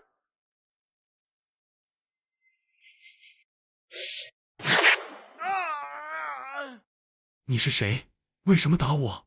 我看到你腿上有只蚊子。耀总，医院诊断王部长为腿部骨折。什么人干的？附近监控都看不清对方的身影，我们还在调查中。耀总，不请我做做就算了，我看这合同你老还是签了吧，那样我们就是双赢。梁总，感谢看得起在下，但是我们的公司发展已经上了轨道，暂时没有和其他公司合作的计划。喂，你好，赵秘书，听说你老婆工作的望业大厦和你女儿的和平小学，最近那边总是出车祸，你要提醒他们小心啊。你是谁？耀总，贵公司最近好像不顺啊，也许我们的加入能让你们转运，你慎重的考虑一下吧。此人叫梁永辉，有着黑社会背景，同时也是华兴公司的老板。近些年来，他们想转型洗白，同时又看到药家在当地生意火爆，就想进来分杯羹，于是要求合作。药家自然是拒绝的。为了报复对方暗中使坏，用见不得人的手段让药家苦不堪言。这次叶枫被抓，很明显和他们脱不了干系。王叔，拜托你件事情。小总，请说。这是曼罗灯芯草，麻烦你跑一趟蓝海市，亲自把这东西交给星药集团的董事长宗红海，就说是叶枫让交给他的。小姚总，公司现在可能有事要发生了，你现在去，晚上就能回来。好，你跟耀总一定要注意安全，我先去了。爸，究竟怎么回事？有人要想对咱们药家动手啊！是他们。叶枫被带走了，看来是咱们连累了他。放心吧，叶枫没事，我已经让人把所有的证明都开出来了。小王的死跟叶枫没有关系。话是这么说，我担心有人暗中动手脚。警察那边我也打了招呼，他们会秉公办事的。他们真是欺人太甚。爸，要不我找人。那种事情我们不能做，没有不透风的墙啊！一旦你迈出了第一步，那就是万劫不复。那咱们就这么吃哑巴亏，任由他们欺负？你让人监视着他们，一旦他们有什么动作，咱们也好有所准备。姓名：叶枫，年龄28，性别，你们看着办吧。请注意你的态度，不然我们也帮不了你。叶枫表面很冷静，但是心中却燃起了一团火。竟然有人在给小虎治病的关键时刻想搞他，这已经触及了叶枫的底线。王毅你应该认识吧？不认识。真不认识？真不认识。昨晚你给一个搜山队员治疗蛇毒，忘记了？没有，记得很清楚。他就叫王毅，现在认识了吧？认识了。哼，那为什么撒谎不认识？我没有撒谎，我并不知道他叫王毅。狡辩，明知道他被毒蛇咬伤，为什么不赶紧送去医院？而且据我们调查，当时120救护车已经赶到，是你阻止了他们。叶枫并没有多说，现在他已经基本明白了是怎么回事。那位被毒蛇咬的人死了，警察怀疑是他杀了对方。说话！哼哼，你们应该调查清楚再抓人。警官，就凭今天你们的办案流程，我很为二位担心啊。王叔这边，他用叶枫的名号很快联系上了宗红海。他们相约机场附近相见。由于事关曼罗登新草，宗红海立刻联系了齐建中。你好，我刚给叶枫兄弟打电话，他的手机关机了。他发生什么事了？你是谁？我叫王胜军，药王山你们应该听说过。随后，王叔把其中的过程讲述了一遍。叶枫出事了，问题不大，我们能处理好。随后，王叔拿出了曼罗登新草，交给齐建中。宗红海满脸严肃。如果你们解决不了，我派人过去。没错，我倒是要看看谁敢欺负叶枫兄弟。王胜军心中忍不住感慨，赫赫有名的星药集团他自然知道，而另外一个老头也是气场也是相当强大，他们居然都称叶枫为兄弟，这也足以说明他不简单。二位放心，既然叶枫是在我们地方出的事，我们肯定能摆平。哼，最好是这样。事情办好了，我还有事要赶回去。时间紧迫，老宗，我要回去准备熬制草药了。建中，你可一定注意点，药草珍贵，你可别给破坏了。老东西，我和草药打了一辈子交道，还不放心我啊？再见。老东西，你给我站住！怎么？还有什么要紧事吗？你别动，我先走。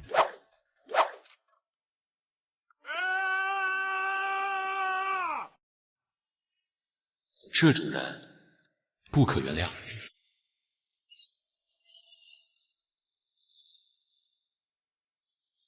无论天涯海角，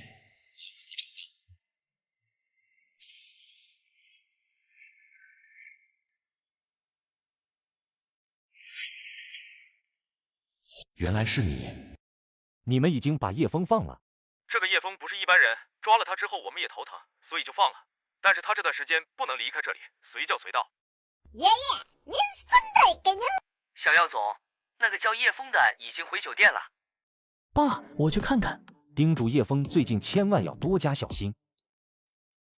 你出来就好。叶枫，真是抱歉，是我们连累了你。和你们无关。叶枫，其实这件事跟你没关系，你先离开这里吧，我让人把你送走。警察不让我走，让我随时待命。那边你不用管，我来负责。我现在不想走。我知道你不是一般人，王叔跟我说了，星耀集团的董事长都是你朋友，而且关系不一般。但叶枫，你要知道，对方不是表面看的这么简单，黑和白他们都能通吃。耀卫东，你要知道，这件事我不处理完，即便走了，相关部门也会来找我麻烦的，我会处理这件事的，不用你们费心了。叶枫说的很有道理。耀卫东叹了口气，转身离开。离开酒店就给耀爱国打了电话。爸，我想让叶枫离开，但是他不肯，看他这个样子，好像要跟华兴公司对着干啊。卫东，事情没你想的那么简单，相关部门已经明确说了，他这段时间不能离开这里，如果强行离开，会给他安上一个逃逸的罪名，到时候就麻烦了。可是我担心他在这里会出事，看今天这个样子，他好像要找对方的麻烦啊。你让人看住他，别让他乱来，如果他被姓梁的那小子抓住，就麻烦了。耀爱国父子有一种不好的设想，如果叶枫去报复，万一被梁永辉抓住，他们也只能让利给对方。只是到那时候，耀家恐怕在这里再无立足之地。就在这时，叶枫所住酒店的经理又打来了电话。爷爷，您孙子给您。小耀总，叶枫出门了。找人跟着了吗？咱的人没跟上，他好像有意不让咱们跟着一样。派人找一下，他不能出事。而此时，在一个酒吧内，叶枫点了些酒，静静地坐在吧台面前。之前他查出华兴公司老板会经常出现在这里，叶枫想要亲眼看看这个梁永辉。帅哥，一个人啊？一起喝一杯。帅哥，第一次来啊？是的。哇，你的身材真好啊！看你也是第一次在这里呢，不要太拘谨，要放得开。帅哥在哪里发财？耀家。叶枫虽然穿着一般，但是气质不俗，而且长得很是帅气。女孩看着他的眼神闪着亮光，加上又听说是在当地有名的药家工作，兴奋的恨不得把叶枫一口吞了。哇，这么厉害！那你在药家干什么呢？主管，真厉害，这么年轻就成了主管了，那哥哥的年薪一定很高了。还行吧。小哥哥，这里太吵了，咱们要不要去其他地方坐坐？不急，等会再说。一会儿我们去哪里啊？昌盛酒店。女孩听后顿时兴奋地点着头。两人正随意地聊着，这时酒吧内走进来几个人，他们长得都是五大三粗，凶神恶煞。当见到走在最前面那人时，之前的冥想加上前世的记忆，叶枫想起梁永辉只是在双马集团董事长马文东身边见到过一次。此人犯了很多事，因为出手狠辣，不择手段，很受马文东的赏识。你别盯着他们看，这些人可凶了。你认识他们？在这里玩的谁不认识？那个脸上有疤的叫梁永辉，好像是华兴公司的老板，据说就连药家都不敢得罪他们。你知道的还真不少啊。看到这些人，我们都躲得远远的，必须得知道啊。走吧，咱们去外面聊聊。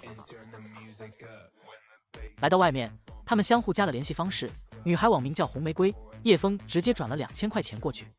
谢谢小哥哥，你真是大方，妹妹超喜欢。咱们快点去酒店吧。酒店就不用去了，我想让你帮我盯着里面那几个人。什么意思啊？你让我盯着他们？是的。红玫瑰开始迟疑了。梁永辉他们不是什么好人，他害怕惹上那些人。3天时间，3天后我给你1万块。我可以帮你盯着，但是你不能出卖我。还有，不管你们之间发生什么事情，都没我什么事。可以。成交。今晚我陪你吧，我的技术很好哦。不用，做好你的事情吧。这位女医生下班很晚，本来约好男朋友今天来接她的，但是男友最近实在太忙，她只有在路人稀少的医院门口等出租车。司医生，你是？我是你的粉丝。找我有事吗？女医生根本没有公开的社交账号，这个眉宇间有着一股很近的男人说是她的粉丝，显然是另有目的。想跟你一起合照留念。我不认识你，你究竟想干什么？美女，什么事？需要帮忙吗？这时突然出现一个大汉，对面的假粉丝神色有点慌张。我好像认错人了。没事，大。叶枫，你刚才去哪里了？我还以为你出事了。出去办事了。你是去调查梁永辉了吧？我告诉你，梁永辉不简单，你这样调查他，他肯定会有所察觉的。放心，我尽量不连累你们姚家。我不是那个意思，我是担心你出事。哼，我也希望那个梁永辉有让我出事的能力。耀卫东相当无语，他看得出来叶枫是真不怕。他不知道的是，此时的叶枫已经打开了淡中学，不仅医术，就连体质和五行之术也有了很大的提升。既然如此，你能不能把你的计划说一下，我们联手对付他？不用，我自己来就行。你不相信我？有些事情你们做不了。另外，我是光脚的，你们都是穿鞋的。你告诉我，我至少可以给你提供点帮助。你什么也不用管，什么也不用问，交给我就行。那好，你自己注意安全。如果需要我帮助，立马给我打电话。好。耀卫东说完离开了酒店。这时候叶枫的手机响了，是齐建中打来的视频电话。药熬好了，我刚到你家。熬好的药存放时间不能太久，现在就可以给小虎吃了。叶兄弟，你放心，我做了应急准备，外面有一辆救护车，还有几名医生在外面站着，也好做应急处理。多谢齐老哥，你有心了。老公，我有点害怕，还是等你回来吧。有些事我要处理好才能回来。倩倩，小虎服用这个药以后，他会变得昏昏沉沉，随后会口吐白沫，然后整个身体开始痉挛抽搐，你要守在他身边。爸爸，有妈妈的保护，小虎不怕，长大了我也要保护你们。叶兄弟，老宗也找人打听过你在那边的情况了，你现在安心解决自己的事情，这边交给我，对你的药我十分有信心。齐老哥，现在就给小虎吃药吧，你把手机放在我能看着的地方，如果有什么情况还请老哥配合我。另一边耀卫东到了家，看到耀爱国心情沉重地站在那里思考着什么。爸，我刚从叶枫那里回来，他好像要收拾华兴公司。叶枫并非池中物，而且有胆魄，有能力，将来有机会必然一飞冲天。不管他以后如何，现在他孤身一人对付华兴公司，我担心他有危险啊。放心吧，他孤身一人在这里反而对他有利，到时候如果他真的有危险，你赶紧派人把他送出去。爷爷，您孙子给您。耀总，你好啊。你是谁？我是谁不重要，重要的是你女朋友在我手里，她长得可真漂亮，真水灵啊，身材又好，极品。耀卫东愣了一下，他第一反应就是对方说的这个女朋友是谁？是小蓝、小红还是小绿？你别乱来，你想要什么？我想要什么你不知道吗？和我们合作吧。如果我报警，你就完蛋了。你可以试试，给你1晚上的时间考虑。如果你不答应，明天的新闻上会有好戏看的。叶枫这边，他和齐建中的视频电话已经结束。小虎用药后的反应和叶枫预期的一样，过程十分顺利。现在的叶枫已经毫无后顾之忧，对梁永辉可以开干。帅哥，我给你打听到一个重要消息，你要怎么报答我呢？你想加钱？可以，我更想你用身体来报答我。按照我们的约定办事吧。你到底打听到什么消息了？刚才我无意中听到梁永辉的2个手下聊天，说什么把药家少爷的女友带到了城西废弃工厂，这种美差梁老板只会给自己的把兄弟。城西废弃工厂，把兄弟，他应该会知道梁永辉很多事情吧？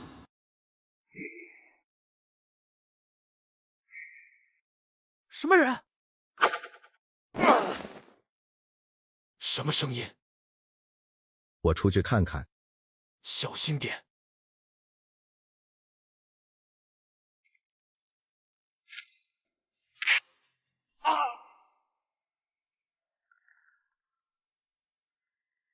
你是谁？想干什么？晚上无聊，想找人聊聊天。聊你的死人头！你聊天为什么搞我小弟？他们天亮自然会醒，早睡早起身体好。这个人叫石信，是梁永辉的得力干将，他们一起做过不少坏事。此时石信认为叶枫不是自己的对手，准备先下手为强。你对我做了什么？你究竟是谁？我以前应该没有得罪过你。哼！前2天你们诬陷一个人，说他杀了人。你就是那个被诬陷的人。没错。兄弟，那是误会，我们不是要针对你，而是要针对药家。不管是针对谁，你让我进了局子，浪费了我时间。没错，是我们浪费了你时间。这样吧，兄弟，我给你补偿。你说要多少钱，我给你。你先说我的腹部为什么这么疼，先给我弄好了。此时石信知道今天是遇到硬茬了，叶枫也知道石信不是善类，现在如此说只是缓兵之计，他不可能这么好心。这件事是梁永辉安排你做的吧？是，那是我哥，他安排的。叶枫点了点头，然后拿出手机打开了录像功能。石信也是看出来了，对方是冲着梁永辉来的。现在我给你一个机会，把梁永辉做的事情全都说出来。兄弟，你可能还不知道我们是谁。梁永辉是华兴公司的老板。跟我有关系吗？我让你把梁永辉犯过的事情全都说出来，给我仔仔细细的讲清楚。你当我是蠢货啊？等我说出来，你拿到警察局去报案，然后把我们抓起来。说不说？不说，你能把我怎么样？瞎了我，你敢吗？来，你试试啊！有一种感觉叫生不如死，你可以感受一下。说完，叶枫打出响指，石信大叫着。这一刻，他突然感觉全身疼痛。小垃圾，只会用针扎人，你以为自己是容嬷嬷啊？有本事，咱们好好的打一架，让你嘴硬，尝尝万虫失身的感觉吧。想让老子屈服，做你的梦。你的四肢会瘫软，身上的疼痛会慢慢的增加，我有时间等你到屈服为止。随着时间的流逝，石信的疼痛是越加的剧烈。此时他感觉自己随时会疼到昏死过去。哥，不，爷爷，我服了，我错了，我知道错了。知道错了？知道了。我想知道你还有梁永辉做过的坏事。可以，我说，我什么都说。石信的眼中尽是恐惧。叶枫上前一掌拍在他的后背上，顿时感觉身体舒服很多。刚才的一切犹如炼狱，那种痛楚非人所能及。此时的石信还是不死心，偷偷的瞄了门口一眼。你可以逃跑，但是我告诉你，刚才那一掌只是缓解了你的疼痛，半小时后你身上的疼痛会继续。满级10级的话，刚才只是2级疼痛。我不敢跑，绝对不敢，求你放了我吧，我错了。这一刻，石信竟然是哇哇的哭起来。很难想象，外形彪悍的堂堂8尺男儿，竟然呜呜的哭起来。别哭了，说一下吧，把你还有梁永辉做过的坏事、违法的事情全都说清楚。